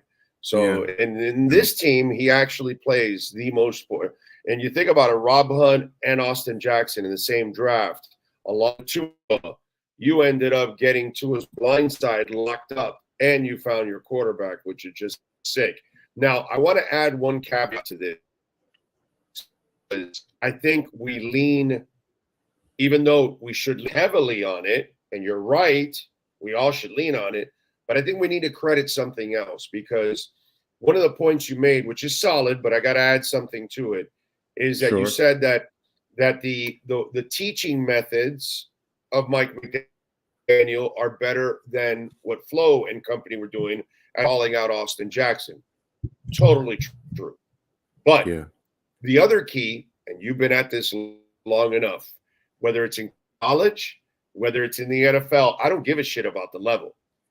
If you don't coach what works, you will not get players to follow you. You will not get players to believe in you. They will tune your ass out. And that's one thing that also Flo had. Not only did his staff not teach the right way and communicate the right way with people, but at the same time, he didn't have a staff that could actually teach people how to do things the right way on offense. Let me make sure. Especially on offense. Defense, he did a good job overall. I mean, especially on offense. He didn't know any coaches. Yeah, right. Right. And that to me is also the key, that McDaniel knows what the hell he's doing. He's got incredibly competent people around him. And then that combination, you can't beat that. If you can reach people and you can teach them, reach and teach, that's you, every player will love you after that. The best thing that the Dolphins did when they hired Mike McDaniel was keeping Brian Flores' defensive staff, right? Yes. Campanelli, Austin Clark, outside linebackers coach. Like, I think somebody else came in with Vic as well, but to have people here on a part of the ball where Mike McDaniel probably knows some defensive coaches, right? But he probably knows some defensive head coaches, right? Like, he knows Robert Saleh, he knows D'Amico Ryans. There's probably some linebackers coach or D tackle coach that he knows out there if he needs one and wants to hire one. But for Mike came with an offensive staff, and he had his offensive staff together, and he didn't have to worry about a defensive staff, right? There was a D coordinator here already before they got Vic Fangio. So that really helped in the way that it didn't help Brian Flores. Brian Flores had Chan Gailey, and poor Tua was talking about Chan Gailey on the Manning cast, how he had to learn a quote-unquote old school offense. And they were okay with Chan Gailey too. Tua was, especially because Tua's a Cowboys fan, so he's familiar with Chan Gailey's game and all of that. But it didn't really apply as well to this kind of game where Tua needs RPO and play action to really set the ball off, right? And now the Dolphins finally have a running game, and they didn't have that the first 2 years. And that's why Tua struggled, because when you have no run game and you pin it all on him, and there's no other receiver outside of Jalen Waddle, what's the offense going to look like? Right. Plus you have coordinators who don't know how to drive a Ferrari like Austin, like Jalen Waddle. You got some Honda drivers with a Ferrari in the garage, and poor Jalen Waddle's going 3 yards down the field. So it's a bunch of things that happen, man. A bunch of things that happen year 1 and year 2, and Dolphins are in really great shape now, man. By the way, Chris Greer was another great contract, I got to say. And the blessing, the hidden blessing. Incredible value contract. Yeah, but the hidden blessing for the Dolphins is that he struggled for years. And that's probably why this contract isn't really at the top of what it could have been. If Austin would have been kicking ass for 3 to 4 years, this contract would have been a lot more money. And so the fact that, those struggles kind of became a little bit of bonus for the Dolphins, because now they get a break for 3 more years. That's one thing that I walked away with. That another great deal by Chris Greer. Yeah, I agree. I think Austin Jackson, if he plays really well, continues on this trend, he could probably go back to the negotiating table in 2 years. When you look at his contract, 3 years for 36, that's 12 mil annually. That's 11th right now among right tackle contracts. Highest paid right tackles are Lane Johnson and Jawan Taylor at 20 mil. He's getting 12 mil, Austin Jackson. An incredible steal when you think about it. And then when you get into the left tackle range, Austin Jackson's, deal would be 17th in the league, right? So if Austin Jackson did have to move over to play actual left tackle and was good there, you're getting the biggest steal probably in the NFL, because he's a mid-range guy and he's playing as well as he has right now, right? So I think Austin Jackson, this was a good deal for him to sign. He probably could have got a couple more, maybe $1 million more a year would have been nice for his end. But he could play his way into that, man. In 2 years, if he's playing well and he becomes one of these guys that is an every down guy, every game guy. There's no reason why Austin Jackson and his representation can't go back to the negotiating table and be like, hey, I know you guys paid a lot of guys, but I'm here protecting this guy's blind side. And this is your, future $50 million investment. So let me throw a little extra my way and see what happens. I think that'll happen, but maybe 2 years from now, leading into the final year, then they'll give him a nice little chunk and a bonus. They got to roll over. So is it AVG? Is it Rob Hunt? Is it? That's everybody. Let's see. It's everybody. Huh? It's who's it's next? everybody. You can start the Javon Holland talks. You can start the Jalen Waddle talks. Jalen Phillips, you might have to delay for another year. Yeah. Um, Oh yeah. Van Ginkel should definitely be next, especially if you're going to give guys like Zach Sealer a contract. And that's nothing against Zach Sealer; he's done a great job. But Oh no, he Van deserved Ginkel it. has proved to Yeah. you, Van Ginkel has Yeah. proved to you in his 5 years here that he's worth a long-term deal. He's given everything he has to the franchise. Every time he's on the field, that would be a really good reward. You know, you pay Alec Ingold, you pay Jason Sanders. You know, I'm just thinking about some deals that have kind of happened in the last couple of years. Van Ginkel should definitely be immediately the next one up, in my opinion. 3 contracts that won't be on the Miami Dolphins. Repeat that for me. 3 contracts that will not be on the Miami Dolphins roster next season. Next season, wow. I was not ready for this one, so we're going to talk about this. Ogba's probably the easiest one, right? That's the layup. Let me look it up. Ogba. Cedric Wilson probably won't be here. Who knows? Christian Wilkins is a very, very interesting conversation. I think he's gone. I think he's gone. I think that could be very. I mean, Raekwon Davis wouldn't be too far behind him if that's the case. Oh no, Raekwon's also gone too. Yes, Raekwon's. I agree. Raekwon's gone. I think X is gone. I would venture to not say X at the moment. Well, X has an out for sure, and his contract is crazy. But they're gonna see how this defense plays with him and Ramsey, and I think X might be at the negotiating table getting some kind of a market value contract because they've and maybe X says, you know what, I took a lot of y'all money the last couple of years, but I want to stay here because if I go anywhere else, I'm not gonna have Jalen Ramsey on the other side. I like that. I would like that. I like that. I like that. And I'm gonna add a caveat to what you just said that maybe I'll backtrack on it and maybe he can come back if he reworks it. And 2, I'm just thinking about this. If they win the Super Bowl, for sure he's not coming back.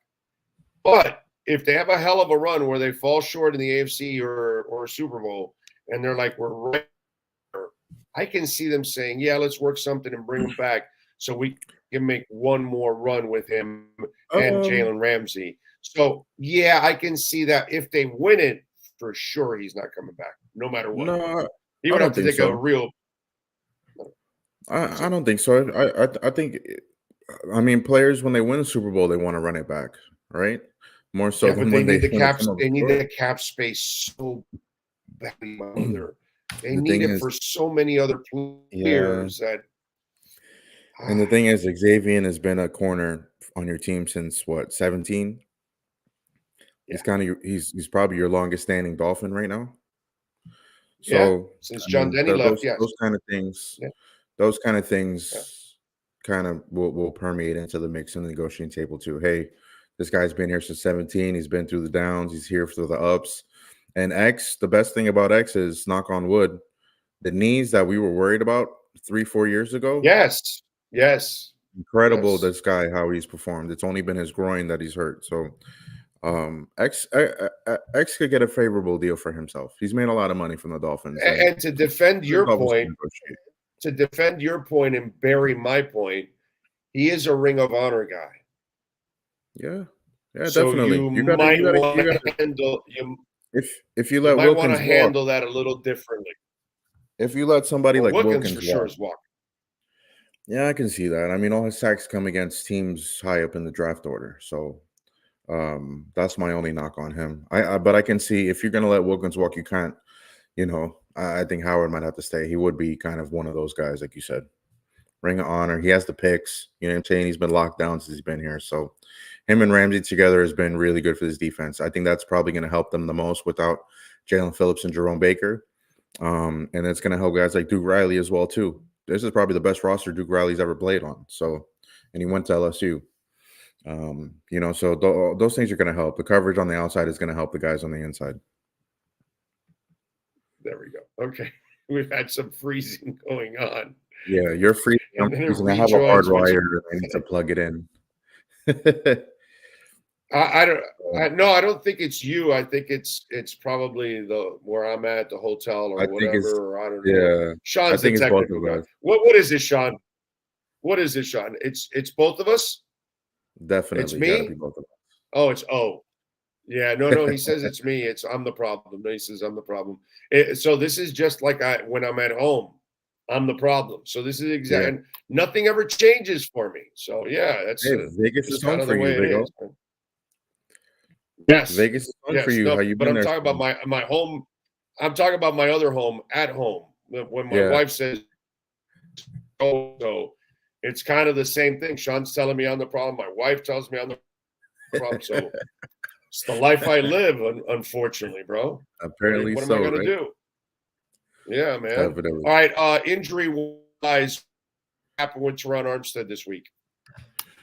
What was that about Teron Armstead you said? What's going to happen with him? They better not play him, man. You and I spoke about it. They better not play him. They might need to, but they keep him out, man. Keep him out. That would be probably the wisest decision to do.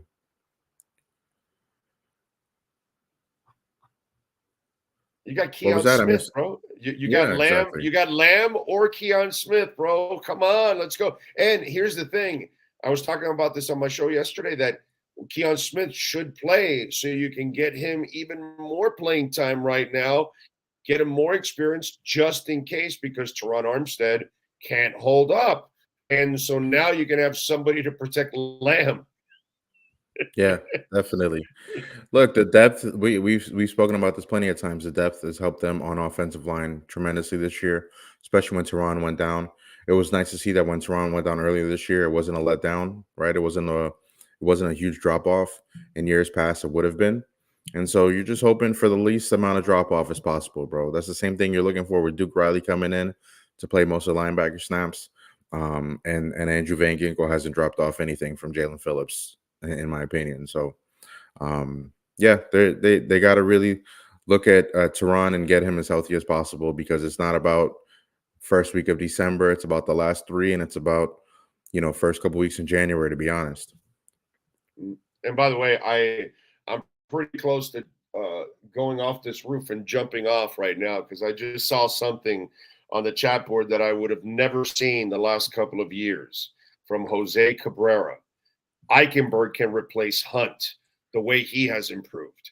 That's how much the confidence in Liam Eichenberg has gotten that they've got him replacing Hunt. Hey man, he was next. Awesome. I guess he was next. Liam Eichenberg's played really well too. And it's good for him to show because when he came out of Notre Dame, the thing was with him, he didn't allow a college sack, I believe. And so now you're getting to a point where he's becoming a viable starter for you and he's playing valuable minutes. Incredible. Really good stuff, man. This is the Dolphins' easiest road. Yes, definitely. Easiest road for the Dolphins. They have the softest schedule in the NFL. They have all these home games to end the season. They got the number one seed right in front of them. They could have a bye for the number one seed. They could have a bye before the Super Bowl, play all these games at home, then go take shop in Vegas, man. So all good. Bye week sounds really good at Teron Armstead. What do you got going on at the USA Today, my man? Nothing much, man. Enjoying my weekend for the time being. I'll be at the game on Monday night, and we'll check it out then, man. All right, you got it. Follow him on Twitter at Safid_Dean. Safid, as always, thank you, my brother. We'll catch up Take it easy, man. Monday night. Yes, we will. Enjoy that chicken noodle soup out there. Yes, I will. Be good. Take it easy. All right, my brother. Appreciate you. Baptist Health. Baptist Health is the official sports medicine provider for the Miami Heat, Miami Dolphins, Florida Panthers, Inter Miami, CF, FIU, FAU, Orange Bowl, Miami-Dade County Public Schools, Miami Open Tennis, Miami Marathon, and half marathons. And folks, Baptist Health Orthopedic Care has locations from Monroe County to Palm Beach County. Use that QR code there, whether it's the main hospital on 89th and Kendall, which I have visited.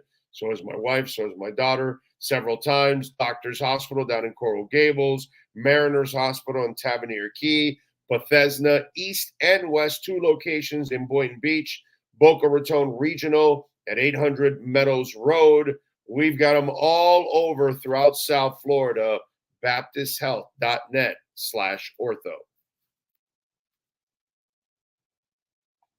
The Baptist Health of South Florida Miami Dolphins Report with insider Safid Dean is brought to you by Baptist Health of South Florida. From orthopedics, sports medicine, cardiovascular, and even cancer. Get the world-class healthcare your family deserves at baptisthealth.net.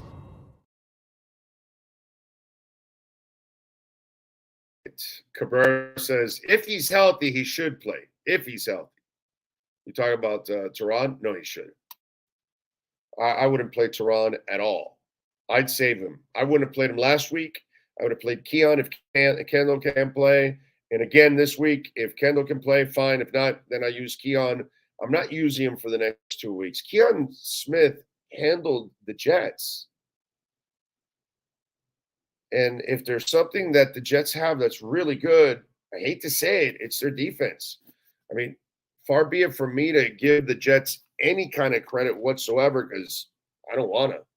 But they have a hell of a defense. And Keon Smith did a great job in that game holding up.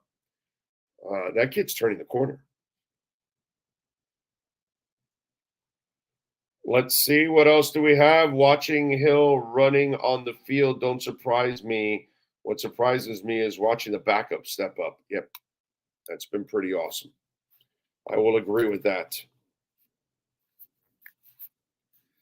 So, what the hell is wrong with Sean McDermott? I mean, the Bills coach, for those of you that don't know, back in 2019, he used the 9/11 hijackers, the terrorists, as an example of coming together to do something. Like, oh, God. Anyway, so here's how it goes. All right. So McDermott, by the way, on Thursday said that he regretted mentioning 9/11 in the 2019 training camp talk with his team, immediately apologized to his players. McDermott emphasized in the comments he made to discuss the importance of communication and being on the same page with the team. He said that he regretted mentioning my message that day, and I immediately apologized to the team. Not only was 9/11 a horrific event in our country's history, but a day that I lost a good family friend. So McDermott told players in a speech to come together. He used the terrorists of 9/11 as an example, asking players in the room questions about how the attacks were executed and referencing the hijackers getting on the same page. Multiple players who were with the team at the time confirmed the story to ESPN, while others that were there told ESPN they did not recall it. Asked why he mentioned 9/11 and whether hijackers were specifically referenced as an example of a group coming together, McDermott says, it was mentioning 9/11 in the context of the team meeting. The goal of the team meeting was the importance of communication, being on the same page. You know, of course, he admits it, but then wants to dance around it a little bit, you know. So McDermott, who spoke to the media for about 6 minutes in an unscheduled news conference after practice, said he made the reference during the meeting for awareness around a horrific event more than anything in a situation I lost, as I mentioned, a family friend, really multiple family friends. That's what it is. I mean, this guy, this season has gone completely awry for the Bills. Okay, but wow. For that stuff to go on, for him to use that as an analogy, like why would you? What made you think that was going to be a good idea to use that as an example that your team should follow? And where is that positive? And how do you want your players to idolize something like that? And oh, by the way, when it comes to coming together and accomplishing something, you know, he could have used the Denver Nuggets. Well, not in 2019, but he could have used whatever player at that moment, whatever team at that moment put it together to win it all. I understand. Okay? I totally understand.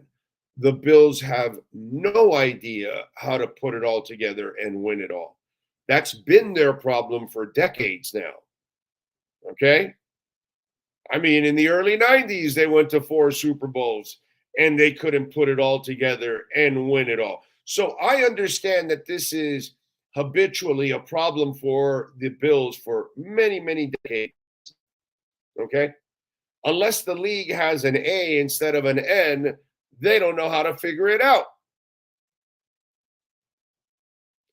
So I get that it's beating coach after coach and watching Josh Allen choke after choke, but come on, man, you got to do better than that. 9/11 terrorists are going to be your example of people coming together.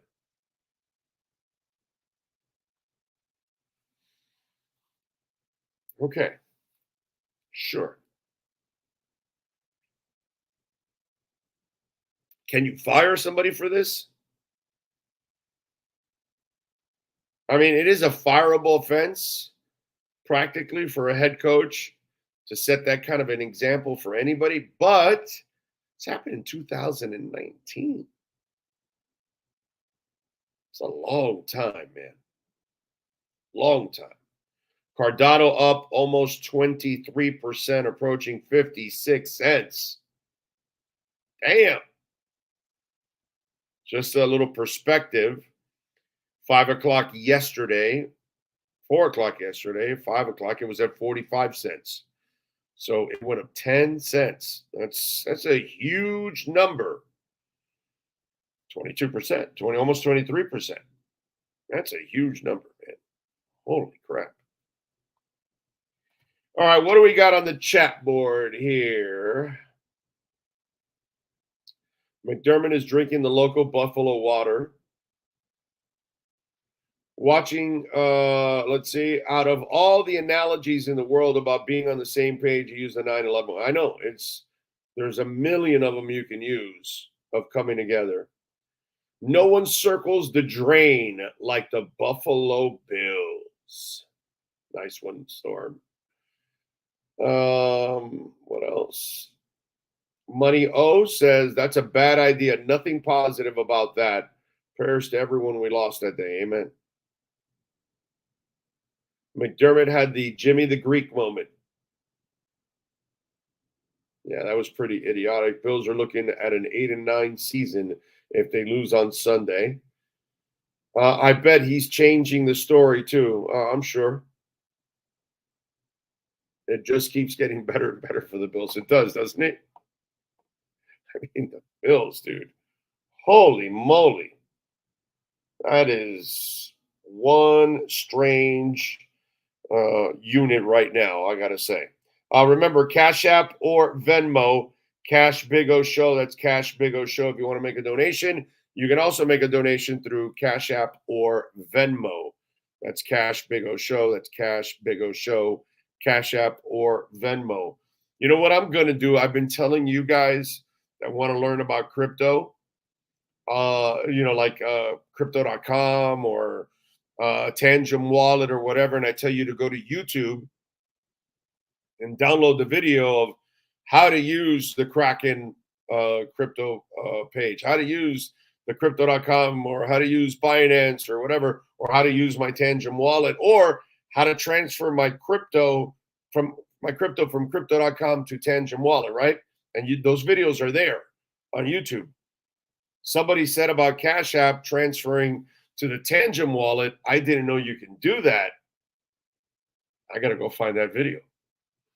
I got to take my own advice now and look up transferring Cash App to Tangent Wallet. Maybe you're bullshitting me or something, but if you can do that, that's pretty cool. That's very cool. Because then it's not a bad thing to buy.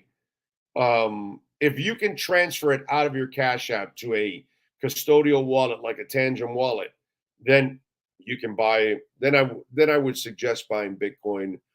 It doesn't matter if you buy it on Cash App as long as you transfer it out of there. Don't hold it there. Yeah, I like that. Poor reference. And dude, Google some better analogies. Yeah, no, that's he's obviously he lacks a little intelligence there, Sean McDermott. Yep. I just read he asked what the terrorist's biggest obstacle. Oh yeah, a player responded TSA and they all started laughing. Yeah. So it kind of like loosened up the situation. It takes a player to say TSA. Funny thing is, if it was McDaniel saying what McDermott said, they'd be calling for his job around the whole nation. They are calling for McDermott's job. I've seen people writing about it like that's disgusting and it's wrong and all that kind of stuff. So he is getting that kind of heat. I want you to know. See, there, a little better, a little more light. Not that you need more light for this face, but I guess for the better shot. Do want to remind you, of course, Cutter's Edge Pro. We love talking about Cutter's Edge Pro. Will, Mike, all the amazing people there at Cutter's Edge Pro. William Quigley runs a business second to none. Tree trimming and removals. Don't be getting up on the roof and doing some crazy stuff. Call professionals, okay? And do it now because now we're not in storm season. Now's the time to do all of this. Landscape design, outdoor lighting, irrigation design and build, and the synthetic turf, which I swear by. The greatest thing for my dogs is the synthetic turf. It always looks great. I never cut the grass. I'm not watering the grass or anything like that. Super easy to maintain. I'm telling you, folks. And when it looks impeccable every single time, it's really cool. And the dogs rolling around in it and everything. And they're never bringing in any mud into the house, any dirt into the house because there's no mud, there's no dirt. It's artificial turf. It's a beautiful thing. I'm telling you, call my friends at Cutter's Edge Pro, 954-472-0622. That's 954-472-0622. So you think he'll use Hamas as his next inspirational speech? Like, seriously, I can't believe he did this. And it's true. Yeah.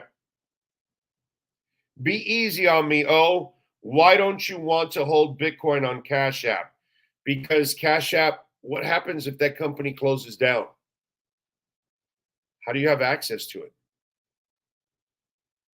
What about if they're in the red and they need money and they start using your funds? You know, I would not trust that.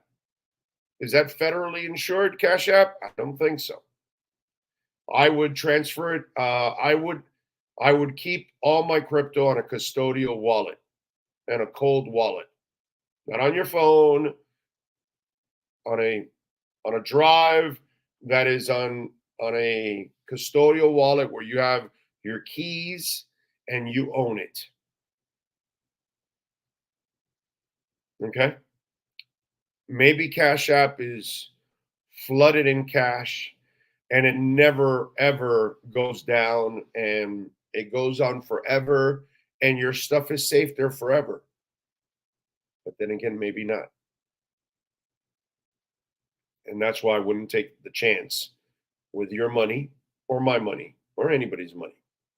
Move it if you can. I've never heard of being able to hold Bitcoin on Cash App. No, but Kyle, if they send you Bitcoin on Cash App, where does it go after that?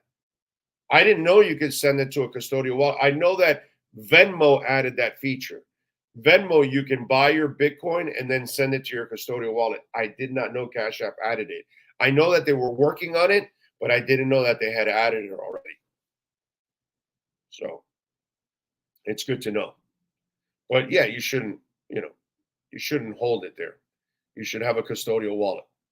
Get a Model T, like that. Protect yourself. Belichick coaching the Bills next year? Yeah, no, I don't think so. I don't think so. I think they'll hang on to that guy, by the way, at least one more time. Yes, sir, Sean. I have a question. Were you going to talk anything about Brian Flores going forward before I even bring it up? Did you have any plans to talk Flores or? No, why? What's the news with Flores? I have a question for you because Ryan Fitzpatrick came out yesterday because they were talking about Mac Jones and his issues, and he said that the Patriots way, which was Flores and the hard teaching on Tua and everything else, then you saw McDaniel come in and now he's an MVP candidate. He was kind of leaning the story that way. You saw the stories come out, Austin Jackson getting the extension. You see all this stuff. Brian Flores apparently was a candidate for a head coaching position. Does this change all that with all these stories now coming out with everything that it almost feels like it's just I got a question on Brian Flores? That's not piling up. Brian Flores is a first-class asshole. No, I mean, I'm saying I don't mean piling on. I said piling up against him. Oh, no, and they should. And they should. He was a first-class jerk here, and everybody should know about it. Now, here's the thing. I got a question for you now, Sean. Okay? Would you have hired Josh McDaniel a second time? No, I don't know that I would have hired him a first time, honestly. I mean, but I got you. Yeah, no, I would not have hired him a second time. No. This is after really the first time coaching. Would you have hired Mike Tannenbaum a second go around? No. Okay. I still remember the day that Channing Crowder told me, well, maybe he's changed. And I was like, that has stuck. That will stick to me forever because I was like looking at Channing like, well, you want to play Homer now? Is that what you're trying to do? You're trying to pick up the pom-pom so you can, you don't want to be honest or what is it, trying to think of some other moves like that. This league is loaded with stupid people. And they will do stupid things. The Jets have an owner that carries around rapper's bling around his neck. And he's a 70-year-old man. And this is the same moron that obviously, wants Mark Sanchez, keeps Mike Tannenbaum around, and then this twisted marriage to Aaron Rodgers.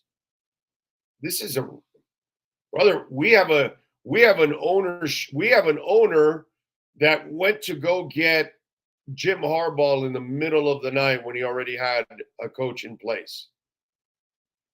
We have an owner that went to try to go hire Tom Brady on a boat or acquire Tom Brady.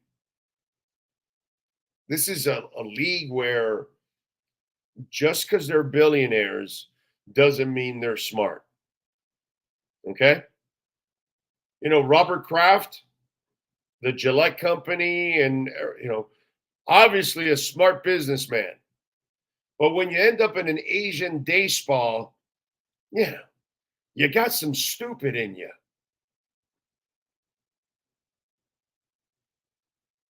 So I would not be surprised if some moron out there is actually thinking of hiring Brian Flores.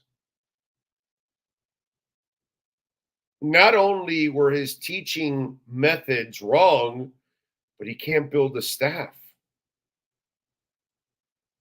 Remember, we've had this conversation, okay? And one of the things we brought up many times over to educate folks is a head coach doesn't only have to build a staff, he has to build staffs because you're going to fire people and you're going to lose people to better jobs. And you're going to have to replace your defensive coordinator, your offensive coordinator, your special teams coach, your linebackers coach, and so on and so forth.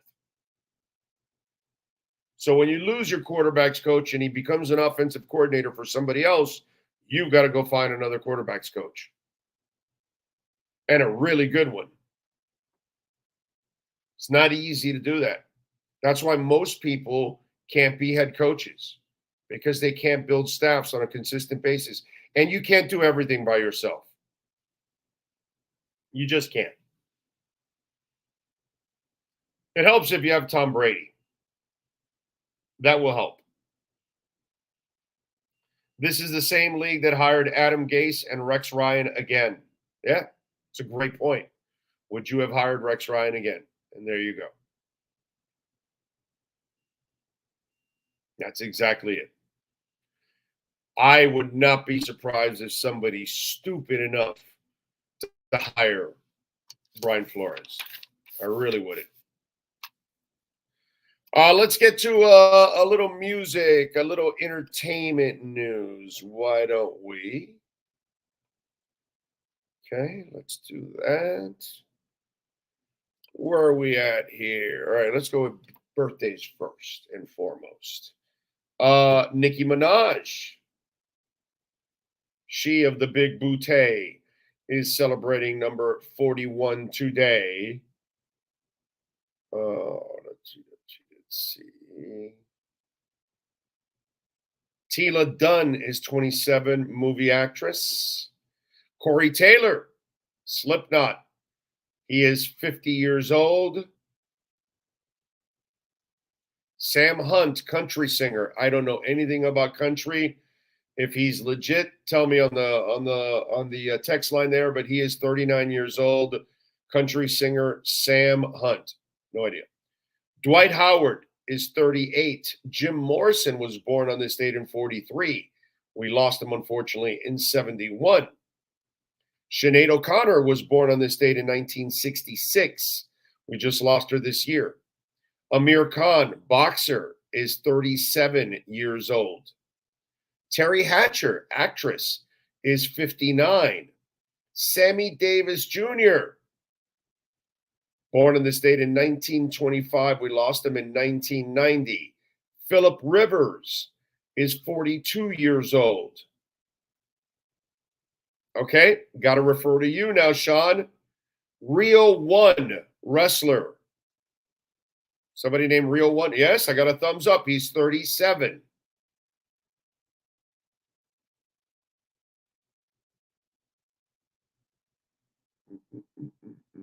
Kim Basinger is 70 years old today. Dominique Monaghan, movie actor, is 47 years old today. And there we go. Okay. Those are birthdays today. Now let's go with a little music history. On December 8th, on this date in 1980, John Lennon was shot to death outside his New York apartment by Mark David Chapman. Lennon and Yoko Ono were just returning from the Record Plant Studios. In 2003, Ozzy Osbourne broke his collarbone, 8 ribs, and neck vertebra in an ATV accident on the grounds of his English estate. And that changed his life forever. In 98, Bruce Springsteen announced that for the first time in a decade, he would tour again with the E Street Band. In 95, on this date, Courtney Love appeared on Barbara Walters' 10 Most Fascinating People of 95 special, where she tearfully told the host she'd wish she'd done 8,000 million things differently to prevent husband Kurt Cobain's death. Yeah, like not marrying you.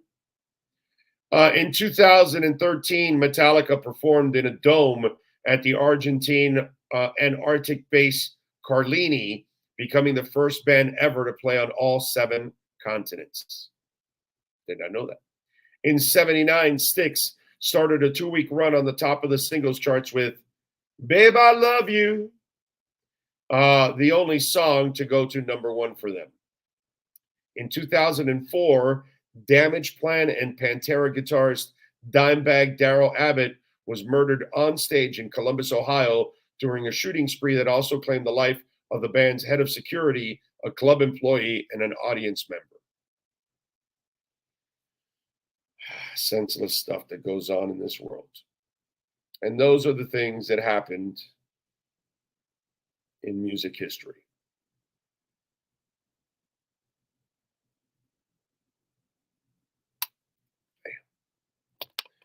Sucks. All right, what do we got here on the chat board? Let's see. Big O, where do you buy your crypto from? I've been using Exodus. Go to crypto.com. That's where I buy mine. Okay, then I move it to Exodus. I told you Exodus charges too much. But yeah, I don't like their service fees too high. You got to buy a lot, so at least the service fee is not so bad. You know what I'm saying? But really, go to crypto.com or learn to use a DeFi platform like Uniswap or PancakeSwap. Okay, go to YouTube. How do I use PancakeSwap? How do I use Uniswap? That's a really good one. And when a DeFi platform, it's a lot cheaper and you can get more coins.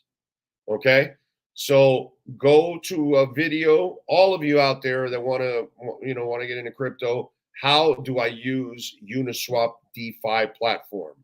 And then it'll teach you how to buy and then add the crypto to your wallet.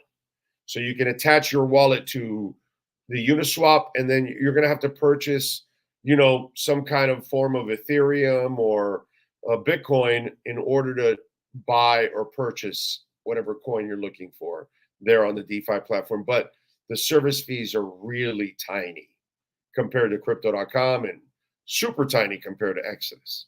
So that's the next step for you. Go to DeFi platforms if you want, like Uniswap. It's got what's that horse with the unicorn? It has a unicorn in the Uniswap. And that's the logo ID. So you'll know that you've got the right one, and learn how to do that. And that's the best way to do it also. And remember, if you can, use a VPN. Always. Okay. Always have your VPN on.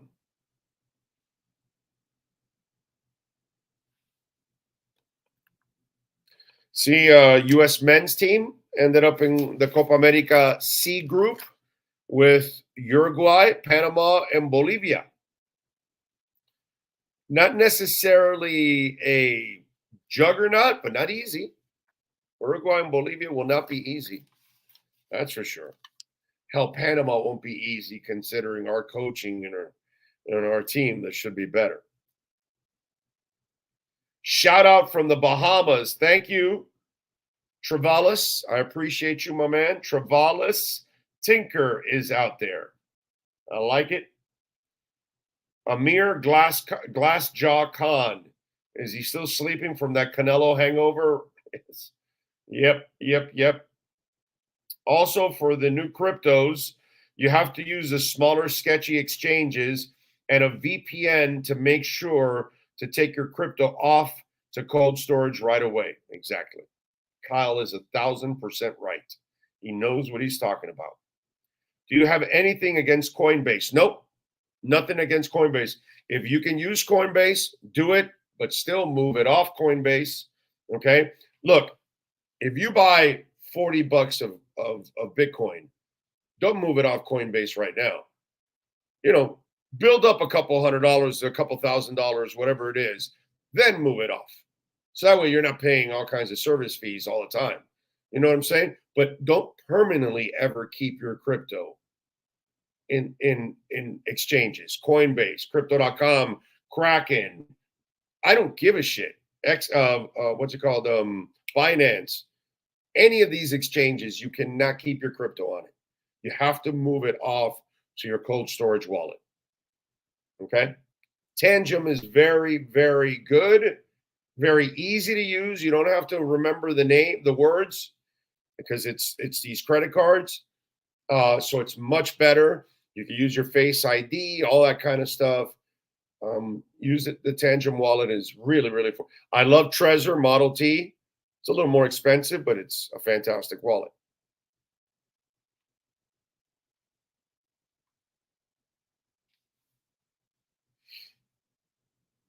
What else do we have going on here?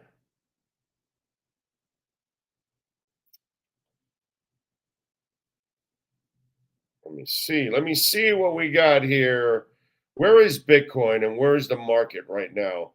Bitcoin is about to hit 44 again, because you know how it is, right? Whether it's 18,000 or 21 or 24, 25 or 28 or 30 or, all the different levels.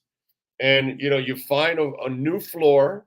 And by the way, this is so bullish that it went up to 44 and it kind of stayed there now the last couple of days, and it'll make another move up. That's what's going to end up happening. That's it. What you don't want is super parabolic all the way, because when you have super parabolic all the way, there's going to be some correction always. And listen, in investing, there's always corrections, but this way, the corrections are very minimal, as you've noticed, as it's been climbing. I know those of you that doubt, I don't know why, but if you want to still doubt, go ahead and be a moron. Dow Jones, by the way, is up nearly 9 points, barely. Markets haven't been doing well. If you're in stocks, you've got to be saying to yourself, I screwed up. I should have gotten into crypto. S&P is down almost 2 points, and the NASDAQ is down almost half a point. Can't be even compared, dude. Right now, crypto is crushing the stock market. I mean, it is night and day. And Alethea Artificial Intelligence token is up 17.5%. How many of you right now on the chat board? Come on, tell me. How many of you, I got Ali? I got Ali. I got Ali. I want to see how many of you ended up getting Ali, and you're making a little money already. Already, if you got a little Ali last few days, you are making some money. How about Polkadot? Up to $6.72. Effing love it, dude. It's been making this move. It was at $4.91 on November 20th. Okay? It was at $3.66 on October 17th. $3.66 October 17th. It is now $6.72.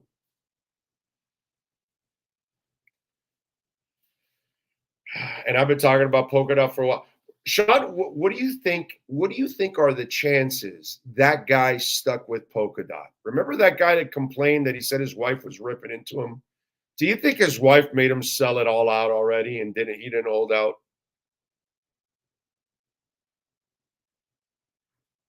It's amazing.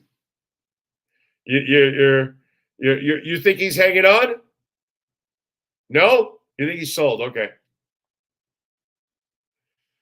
Oh, man. Ada hit 60 for a minute. Now, it's going to go to a couple of dollars. So those of you that are in it, got yourself a lot of money. Okay? It's going to go to a couple of dollars. Kyle Cockrell got Ali. There you go. And Kyle thinks he's stuck with it. I hope so, man. What I hope he did was what one of my friends didn't do. That he got into crypto towards the end of the last bull run. So he ended up buying like Bitcoin like at 45 or something. And then he never bought again when it went down. So he's waiting for it to get back to 45 and then go up to then start like I'm in the green. And that's not what you do. If you believe in it, as it goes down, you keep buying it. Buying that dip all the way down. So when it comes back, oh my God, it is glorious. And if you did that with Polkadot, you're loving it. I didn't stop buying Polkadot. I bought a crap ton of polka dot. And polka dot 2.0 has not been released yet, which is the upgrade, which is now going to speed everything up. Because the parachain thing wasn't the success that they thought it would be. So, but their ecosystem is sick. It's awesome. Big O doing a doubleheader on Monday? You may have to rewind.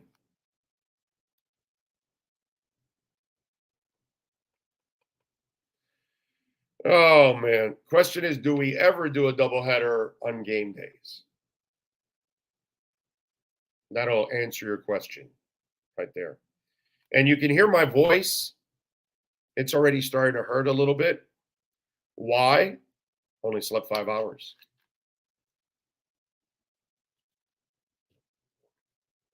And remember, the other thing is we don't take those commercial breaks. Those 8-9 minutes, top of the hour, 2-3 minutes, whatever, and then that's it.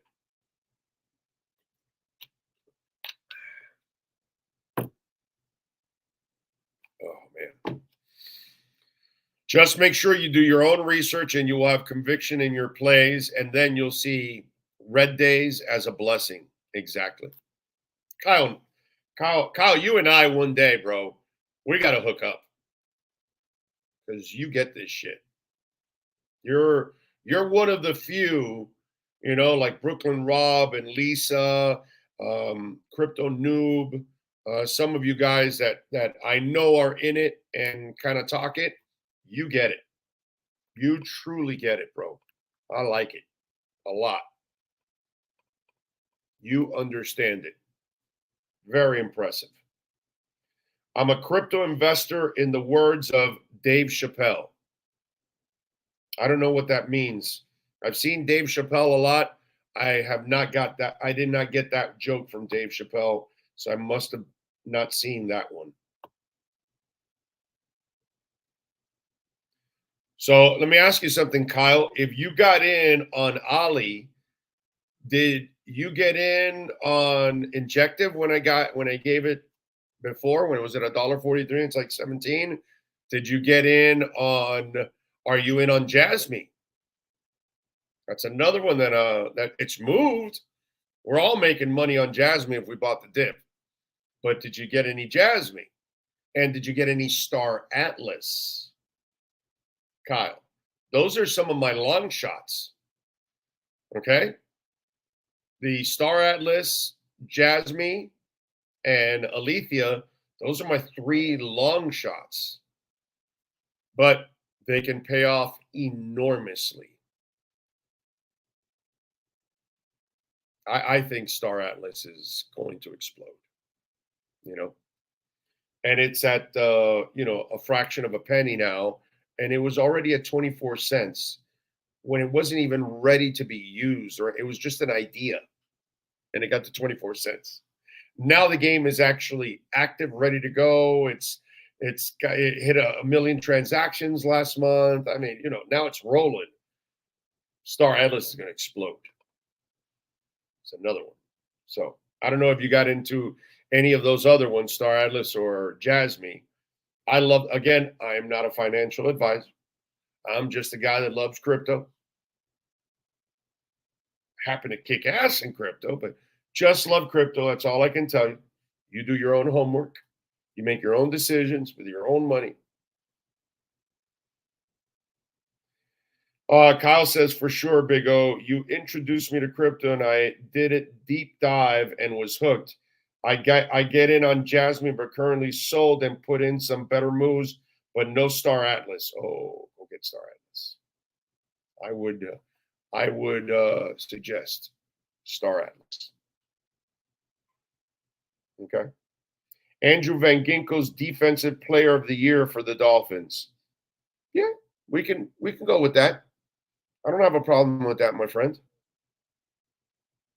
All gains will move to Bitcoin soon. Oh, no. No. I don't think you know how it works. We haven't had the altcoin blitz yet. This is nothing. What's happening now? This is like this is like they're just tickling you right now with like one finger. That's it. They're about to attack you with like 400 feathers. And then after that run, flowing in Bitcoin. You are correct. It's not for a while. Not for another 9 months at least. Maybe. Yeah, the real altcoin run hasn't started yet. That's why I'm telling you, the people that got in now and the people that have been buying the dips, you know I'm in the green. Okay?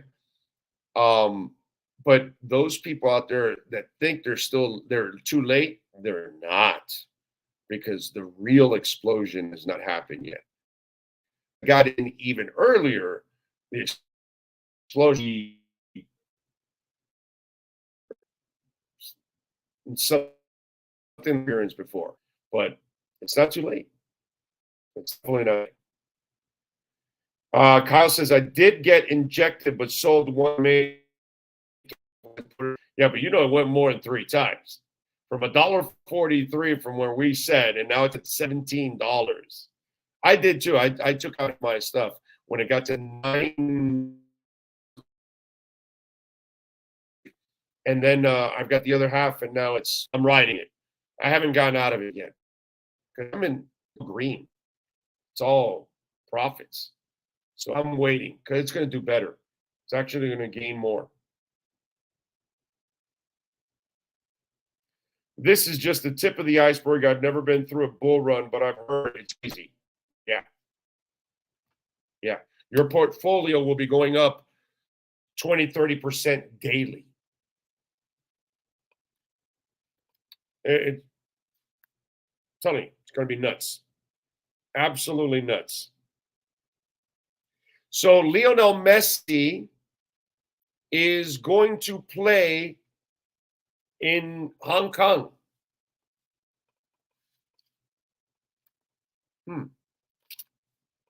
Kind of interesting, huh? So Messi announces, or Inter Miami announces, that Messi and Sergio Busquets will travel to Asia for the 2024 MLS campaign. And Busquets, Messi, Alba, all the boys will be touring Hong Kong on February 4th. Okay? According to Inter Miami's website, the opponents will be a collection of the best players on the Hong Kong's first division. Owner David Beckham, by the way, shared the news. The only thing I would tell you is they're adding a lot of games. And I hope they clone him. I hope they've created another 2 Messis that we don't know about, and then they can just wheel them out because, man, if he has injuries and he can't play in a lot of games, and people spent a lot of money to see Messi because none of those tickets anywhere you're going are going to be cheap. In the MLS or abroad. That's crazy stuff, dude. That is absolutely crazy stuff. I just hope he's able to stay healthy, because it would not be pretty to watch people lose that money like they did this year when he was injured. Wait until landlords only take crypto for rent. Oh, if I was a landlord, I'd tell everybody, pay me in Bitcoin. For sure. For sure. Just saying, altcoins will retrace a bit and Bitcoin will make the next leg up. Yeah, but people aren't going to be pulling out of altcoins right now, my brother, because you're not invested. I can already tell.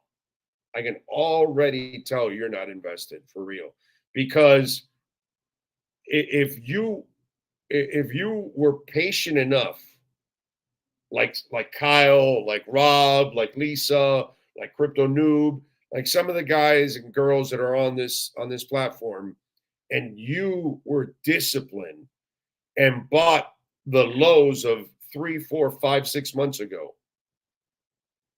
you don't sell that quickly because you're smart enough to have done that. You're not dumb enough to sell early. You're going to wait because the big jump hasn't happened yet. So, no, that's not the order it goes in. It's a Bitcoin pump, which we had. Then we've had this kind of mild, this is a mild alt pump, but we haven't had the, now when the ETFs come next month and billions are poured in, and the human being will never be able to own a Bitcoin again, then you're going to see that next alt pump. And after that run for months, that's when you'll see it retrace and then go back into Bitcoin. Guaranteed. You'll see. That's how it'll go. But right now, remember, the people that invested 2 months ago and 3 months ago and 6 months ago, those are smart people.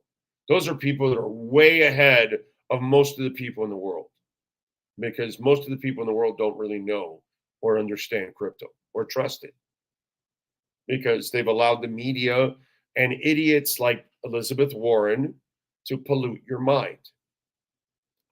The damage that the Democrats have done to Americans on crypto is as irresponsible as it gets, because it's allowed Asia to catch up to us and maybe even pass us. And Europe is still behind us, but they have an opportunity if they felt like it. They just haven't taken advantage. But the Asian part of the world is, because they get it.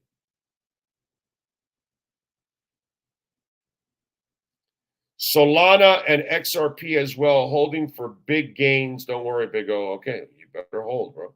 They're coming. Although Solana, Jesus Christ, I didn't see that coming. I didn't think it was going to pump this hard, this quickly. It got over $70 today. 70 something, right? 76 now, 74? No, 73. 73 now. It's up 10%. That's insane, dude. That's insane. You could have gotten Solana for $10 a few months ago. It's impressive. Boy, and Alethea climbed even more. I like it. 1648 up now.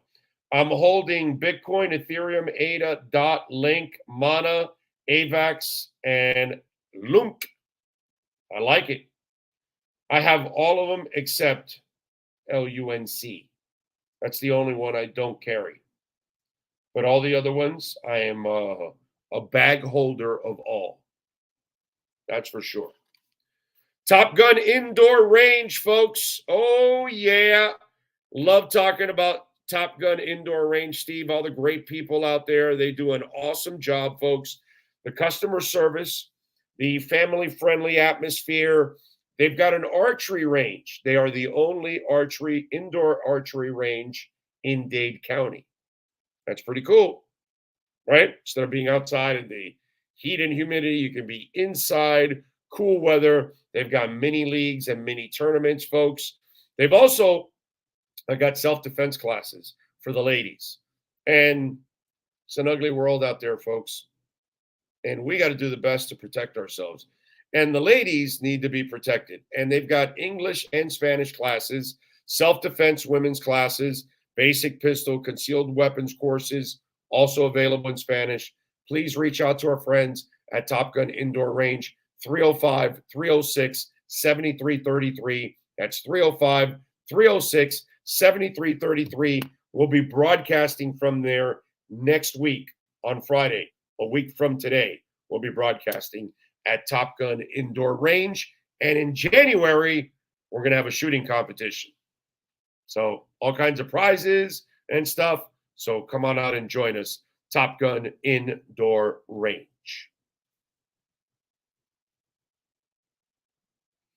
anyone interested in crypto, some homework would be look up the difference between proof of work and proof of stake.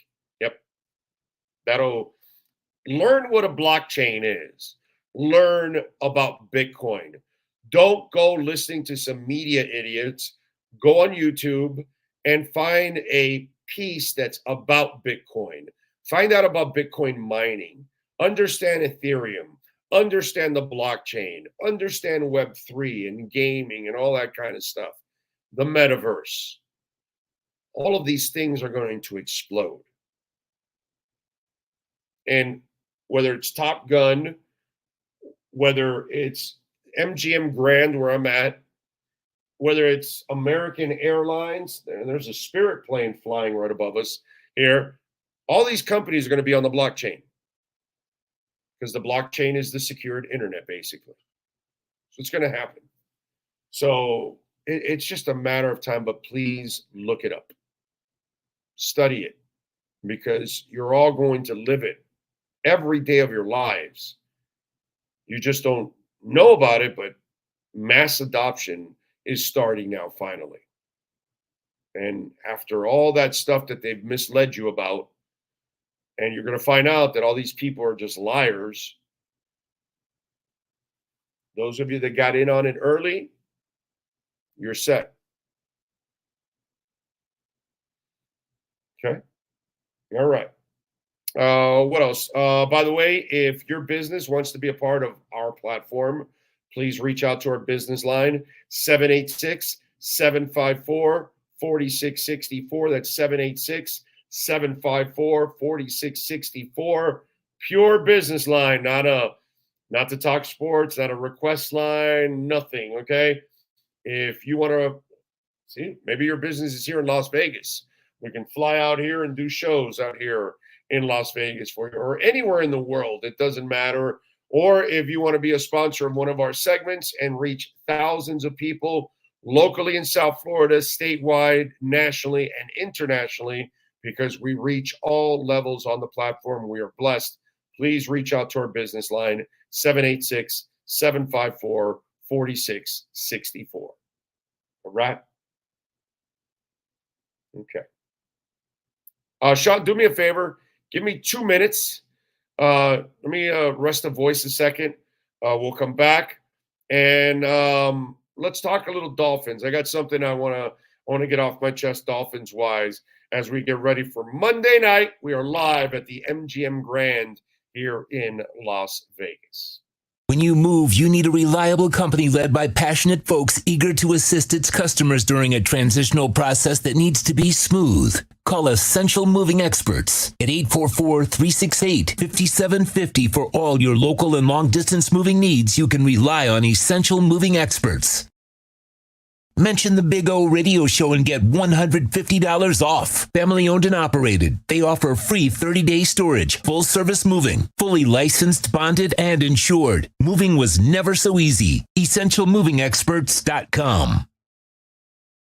For over 16 years, EJDConstruction.com has provided South Florida residents quality craftsmanship, accurate project management, and exceptional service. That's why EJDConstruction.com is an A-rated member of Angie's List and the Better Business Bureau. When you're looking for the right custom home builder for additions or home remodeling, please call my friend Eric at 305-433-4843. That's 305-433-4843 for EJDConstruction.com.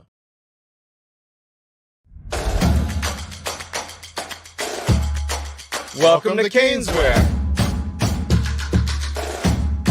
New store, new items, same great experience. Family owned and operated since 2010, Caneswear has the latest merchandise from the Miami Hurricanes, Miami Dolphins, Florida Panthers, Inter Miami CF, and more. Come visit us at our store in Davie on University Drive, just south of 595, or online at caneswear.com. Caneswear, the spot Miami fans shop.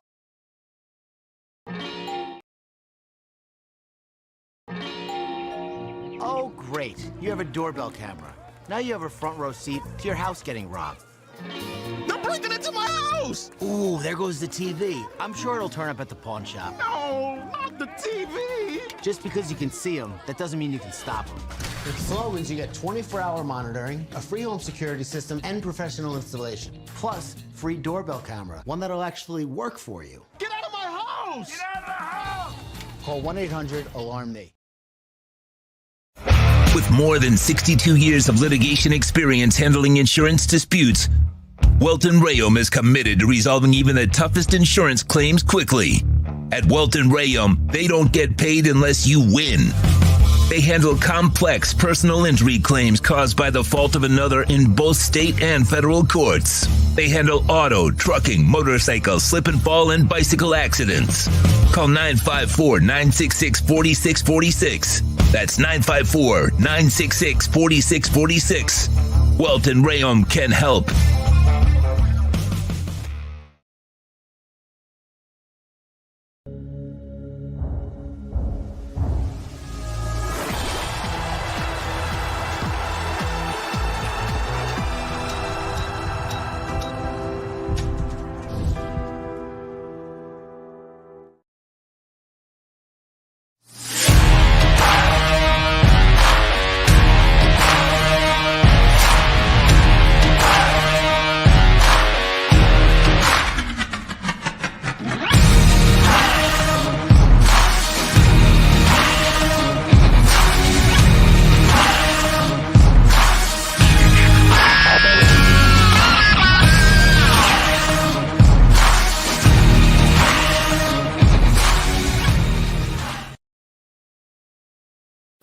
Statements or beliefs expressed on the following program by the host, guests, or callers are not necessarily the opinions of FantasyXS.com, Media Group Inc. ownership, management, sponsors, or website.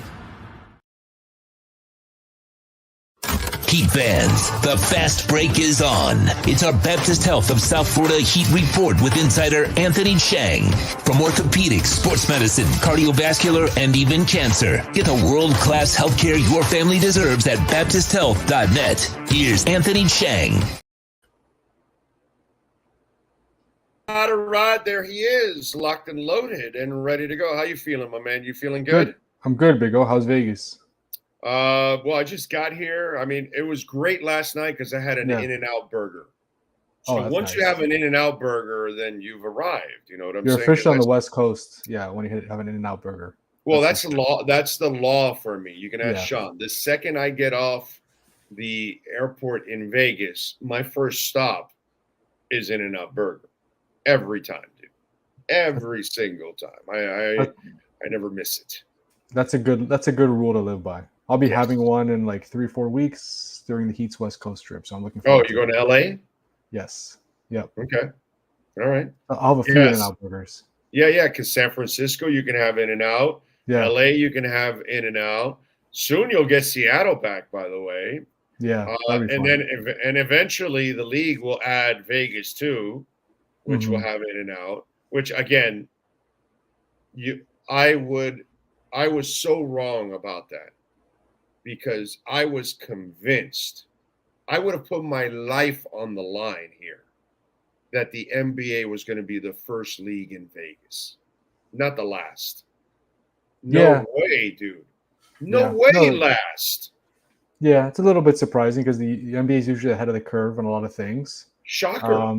Yeah, but I don't know. I guess the opportunity hasn't presented itself. I don't know. That stuff is complicated, but eventually it's going to happen. I mean, it's only a matter of time at this point. By the way, all of you beat writers should have just strike. Either we get a Vegas team or we're not covering the league, period. And that's it. And they would have folded right away and they would have given you guys a Vegas team. But you know how they get us? You know how they get us? They give us 2 weeks in Vegas for Summer League. That's how they get us. There you go. So that's the alternative. Although, man, in between that walkway in between the building, holy shit, that thing gets hot. Yeah. Like it's hot, and then it gets even hotter in the middle, right? When you go to get your credentials and all that. Yeah, right in the little corridor, Yeah, dude, that corridor, all of a sudden it goes up 10 more degrees. Yeah. You're like, what the hell is this? It's like an oven in there trapping up that heat. That's the only thing about the Vegas Summer League is you just want to get in and out Yes. Yes. I mean, that's the thing. Vegas would be a lot nicer in December rather than July, but Yes. I'll take summer league. It's fine. It's a fun few weeks. Yeah, it was nice and comfortable last night here in Vegas. It was sweet. All right, so the boys, they're back in action tonight, taking on the Cavs. I like that there's no Bam. It's Mhm. not that I don't want to see the man play. I just want to see the man get healthy. You know, it's kind of like the Teron Armstead situation with the Dolphins now. You know, let's hold off, bro. Let's hold off. And the beauty is, hey, you performed well without him the other night. Yeah, and look, and like it's kind of like the Toronto Armstead situation where I'm looking at the schedule right now. I mean, Cleveland tonight's a tougher game. Cleveland has Donovan Mitchell back. They're a good team. Yeah, they're a but good after team. that, you have 2 games against Charlotte, 2 games against the Bulls. So after this game, you have, I mean, Charlotte's one of the worst teams in the league. The Bulls have been struggling all season. So I'm not saying Bam's going to miss the next 5 games, but if you really want to rest him and get him right, you have the luxury of doing that right now because you have a lot of days off and you have, opponents that you could probably beat without Bam. So it's working out right now where they can give him that time to get as close to 100% as possible. By the way, Michael sold the team, but he still gets to make the decisions. I don't know. I that one I have to look and see. I don't think he does. That sounds like Mark Cuban. That because I was going to say, yeah. When you buy the team off Mark Cuban, did you watch him with the Kyrie thing? Why would you want him making decisions? Yeah. That's kind of odd on that one, but whatever. But apparently he's going to open a casino there now. Which is probably why that's why he sold out. Yeah. That makes a lot of sense. Yeah. He's going to open a casino. So he knows where the money is. Yeah. Yeah, exactly. And as I tell everybody out there, I'm a crypto guy. Mark Cuban has a company. He's part of a company called Injective Protocol. I picked up that company when it was $1.43. It's at $17. Thank you, Mark Cuban. Wow. Okay. I gave you guys Alethea Liquid Intelligence Token. It's an AI company with Mark Cuban in it. And I gave it to you at a penny and a half, like 1.7, 1.8. It's now at 2.5 pennies. It's moving up. Okay. So, and it was at 9 cents, by the way. I gave them Alethea last year when it was at 88 thousandth of a penny, and it went to 9 pennies. So at 10 times. Then the bear market came, it went back down, and now it stayed stuck at a penny, 1.6, 1.7, 1.8 pennies, right around there. Now it's at 2.5. And it's going to go past the 9 pennies it had last time. It's going to go even higher. So just want to tell you, just to kind of weave in a little crypto with Mark Cuban, I want to thank Mark Cuban because he's making me some money. And I'm making people money out there by doing my homework and figuring all this shit out for you guys. So, Alethea Liquid Intelligence Token, if you want to we definitely got to talk about that, baby, because I'm intrigued. I'm definitely intrigued. I'm just, two kids under 5 following the heat around the country is like I have very little time to keep track of that stuff, but definitely if you would eliminate 1 cup of Starbucks every day and buy Bitcoin with that instead, it would turn into thousands of dollars. You know me, big. I'm not a Starbucks guy. I'm a cafecito guy. So okay, well, whatever it is, whatever damage you do to yourself, that there's some kind of extra that you treat yourself, you eliminate that extra and make it a Bitcoin or anything else. And, yeah. But anyway, it is what it is. So tonight, no Bam, no Tyler, of course, no Hayward Highsmith. Anything else that we should know about? Duncan Robinson is probable. Okay. There's a growing strain. That's what he's listed as. I would imagine he would play, but they also brought up Cole Swider from the G League, I guess, as kind of an insurance if he doesn't play. We've seen that already this season where a guy's probable 1 hour and then he gets a downgraded to questionable, and then all of a sudden he's out. So, but as of now, he's probable. So it looks like it's quote unquote just those 3 guys, the 3 starters. So again, without 3 starters, but they've proven they have the depth to at least be competitive with most teams, even without those guys. What's he shooting in the G League from three?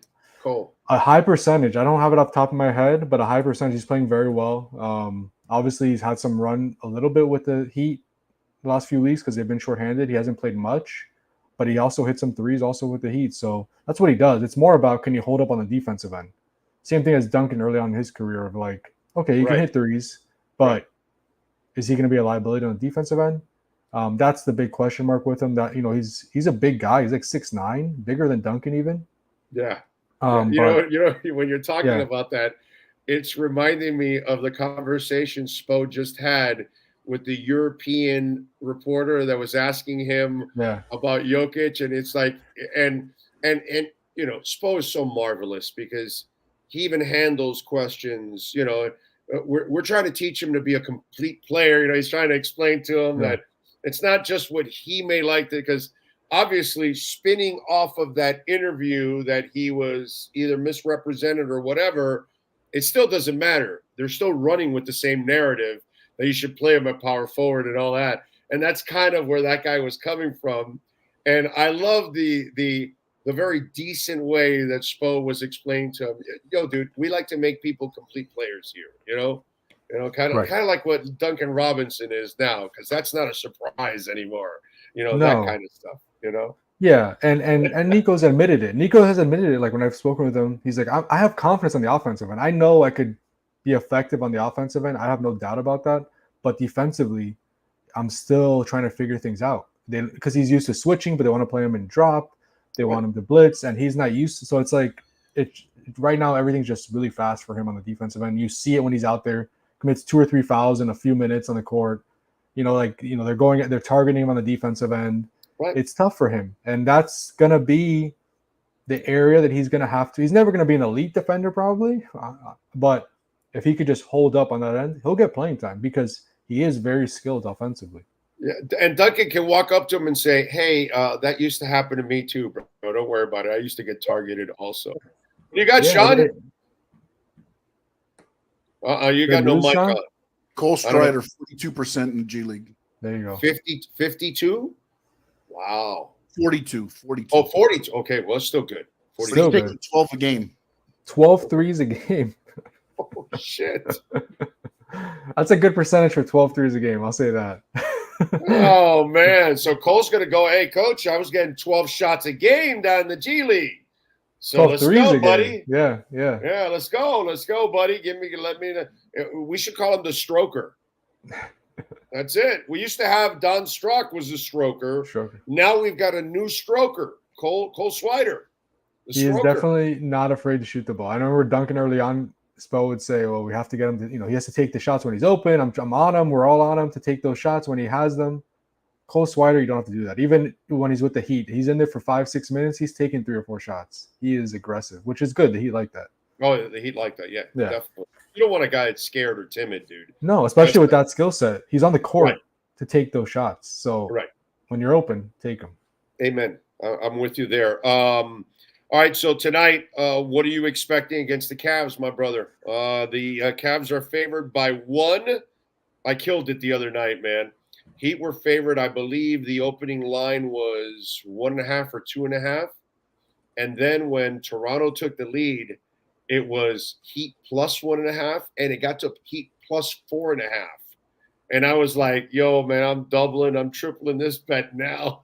I love the live line because it just moves, and then you get real value, in the process. And so value, Cavs are favored by 1, so I'm already getting 1 point here. What do you think about this game? I hate to be so negative all the time when you ask me this question, because I think the last time I told you, and I was right. I think I was right when you asked me about the Heat. I forget who was against, but I said I would go against the Heat. I think it was the Bucks, maybe. I think it might have been the Bucks game when you asked me. I think I would take the Cavs again, only because the Heat are missing 3 starters, right? And the Cavs are fairly healthy. I think they're only going to be missing LeVert. I know the Heat beat Cleveland by like 30 points the day before Thanksgiving, but they were without Donovan Mitchell. Right. They were without a couple other guys. And usually when you beat a team by 30 points on their home court, that team remembers that, especially when it was like 2 weeks ago. And again, the Heat are without 3 starters, so that's tough. I mean, they're going to probably be starting Orlando Robinson again. Shit, he played well the other night, dude. He did play well. But now you're going up against Jared Allen and Evan Mobley. So it's a little bit of a different level of competition. So we'll see how he fares. He has gotten better. He did play very well. But I just think Cleveland is when they're healthy. Let me add something about Orlando. From the fearless department, he has none. No, and the Heat love that.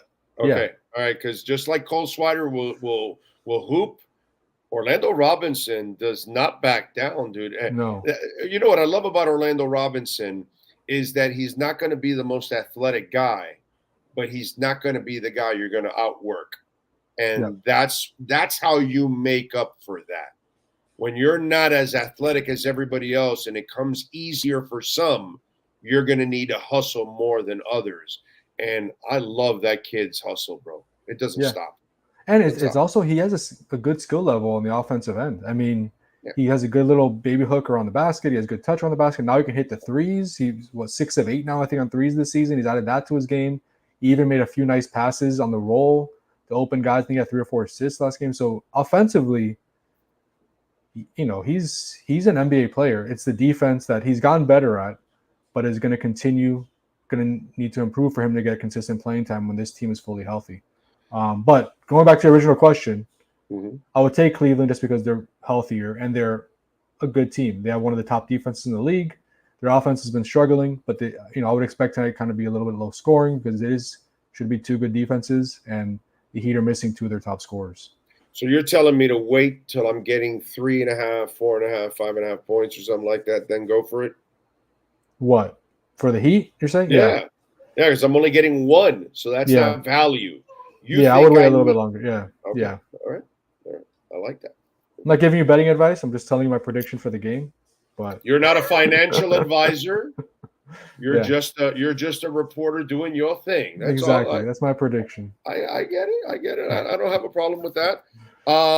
Shoot, what was I was gonna ask you something that I've now brain farted and forgot what I was gonna ask. Was it about Orlando Robinson's defense? I know you were gonna. No. But no, I like him. I just think I know what he is, and I know he's not a frontline player, but as a reserve player, I really like what he brings. Yeah, dude, what he brings to the table. He's a good guy too. On top of all of that, so he's a Las Vegas guy. He is, by the way. Speaking of it, and somebody put Man of 1,005 put the Las Vegas Aces. That they actually put a WNBA team here before an NBA team, which is kind of crazy. And by the way, haven't they won 2 straight titles? They definitely won the last one. I think they definitely won the last one for sure. I want to say Becky Hammond's won back-to-back titles. Yeah, that sounds right. I think so. Either back-to-back or 2 of the last 3. One of those. They've won a couple titles recently. I had such a crush on Becky Hammond when she was a player back in the day.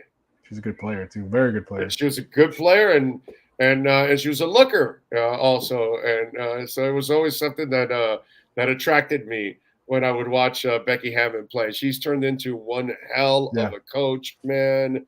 Damn, dude, it's impressive watching some of these young women grow up and become great, like Dawn Staley. You know, shit like that is it's pretty cool to watch. We see it on the men's side, and now we're watching it on the women's side.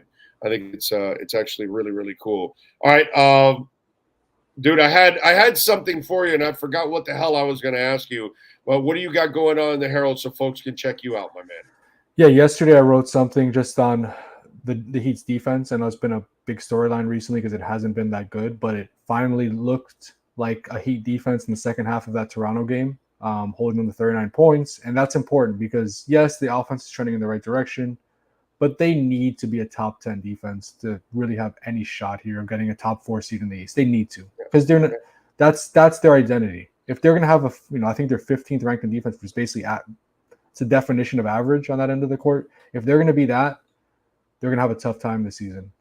So that's important. That again, I know they're not healthy. They don't have Bam, their best defender, but they need to be better on that end for big picture wise for this season to go how they want it to go. Well, Jimmy's missed some games.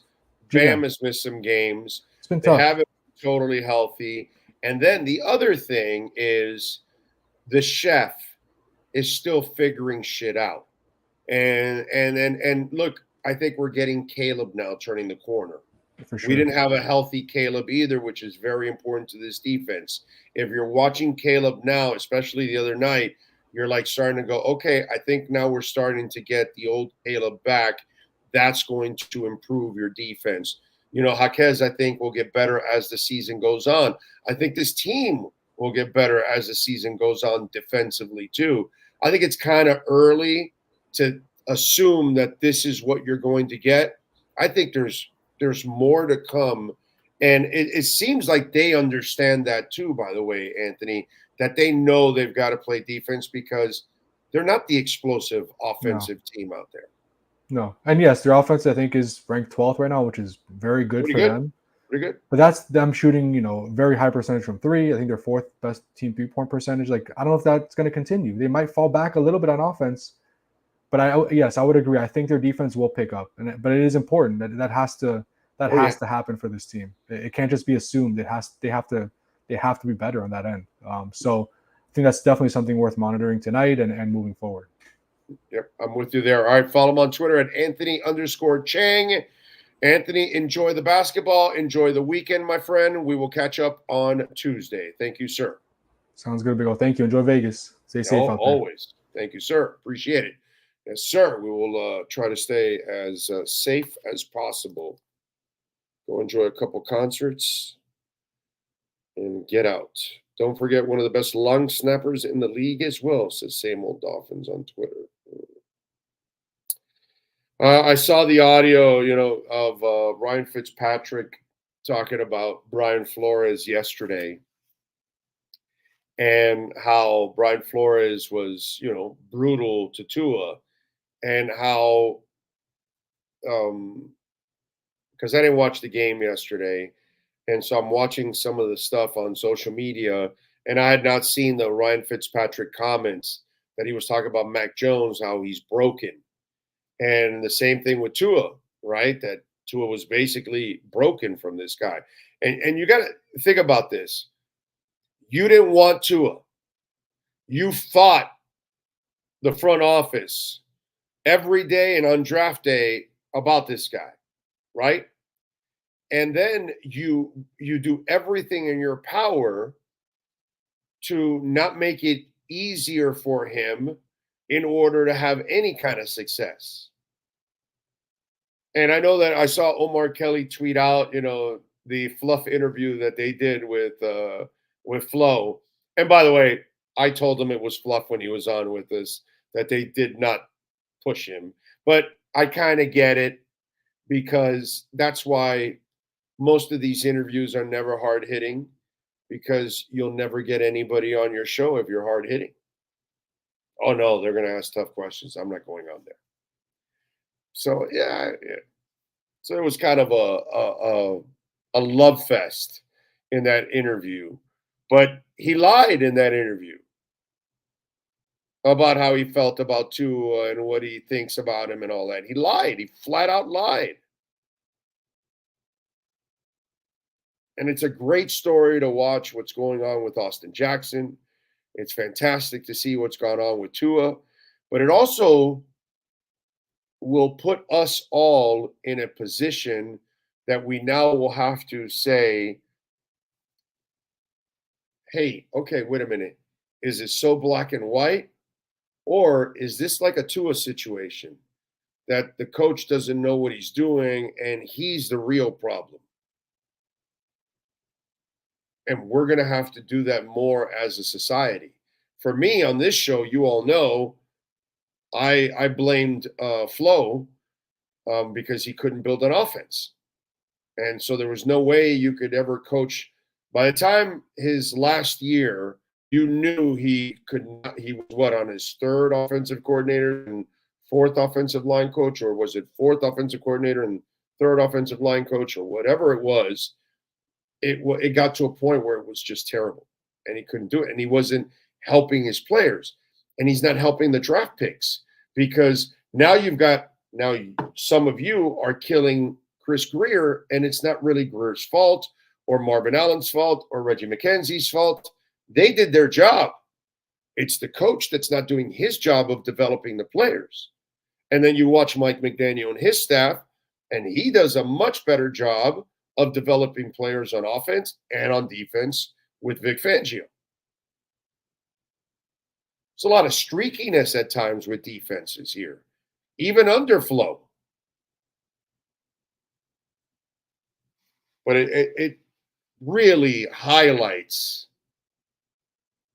how tough, how mentally tough Tua and Austin Jackson are, how mentally tough you have to be in this league in order to survive, because you may bounce around like Kendall Lamb for years, from one system to another, from one coach to another, and you never find your way. Think about that. You never find your way.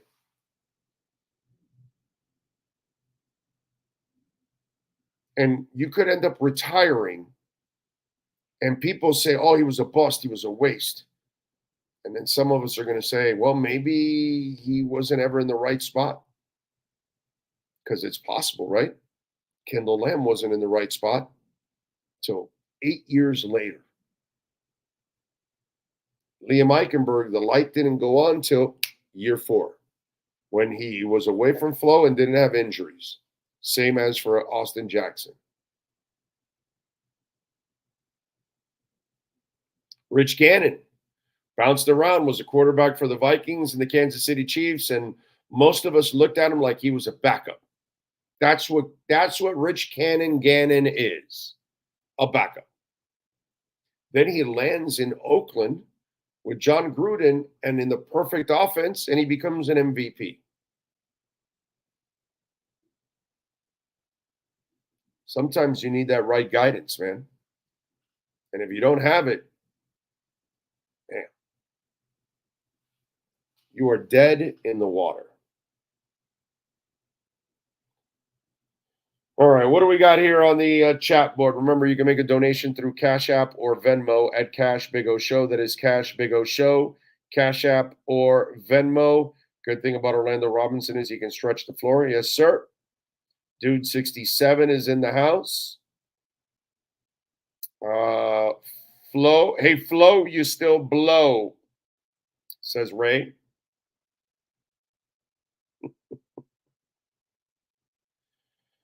Oh, Lordy. Remember, you can make a donation through Cash App or Venmo at Cash Big O Show. That's Cash Big O Show. Where are we at market-wise, folks? Where are we at? Ooh, Atlas up 3%. ADA up 18.7%. Polygon up 4%. Atom up almost 6%. VeChain up almost 6%. Polkadot up 6%. Chainlink up 7.5%. Avalanche up 5%. Avalanche is over $28. Ask Brooklyn Rob. He's loving that. Jasmy's up 4%. It's up to 63. I am so in the green in Jasmy. It's not even funny. Because I got it all the way down to 33 and loaded up in the 30s. So now it's in the 60s. Shit, I'm about doubling some stuff now. That's a beautiful thing right there. All right, we are out of here. We thank Anthony Chang, Safid Dean, Manny Navarro, and Cameron Wolf. We thank Sean Stanley, the man, the myth, the legend, that knows how to get it done every single day on this platform. And, of course, you can catch the Squared Circle Digest with him and Frankie Fresco. If you missed it, it's there. Go back on the platform and watch it. Remember to smash the like button. Always hit the notification bell. Subscribe. Share it. We appreciate all of you out there. No show Monday morning because we'll be back Monday evening to do the pre and post game show. Now, I may do something on Sunday for fun, but it'll be on Twitter at Big O Show. It won't be here. Okay. All right.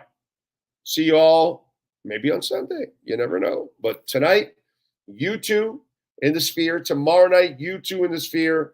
Follow us on Twitter at Big O Show, on Instagram and Threads at Big O Radio Show. We'll be posting a lot of stuff here from Vegas, and we'll do some shorts also on YouTube. So follow us there also, and you'll catch some of the content that we'll be putting forward while we're out here in Vegas. Love you all out there. As always, thank you for supporting us. We really appreciate it immensely.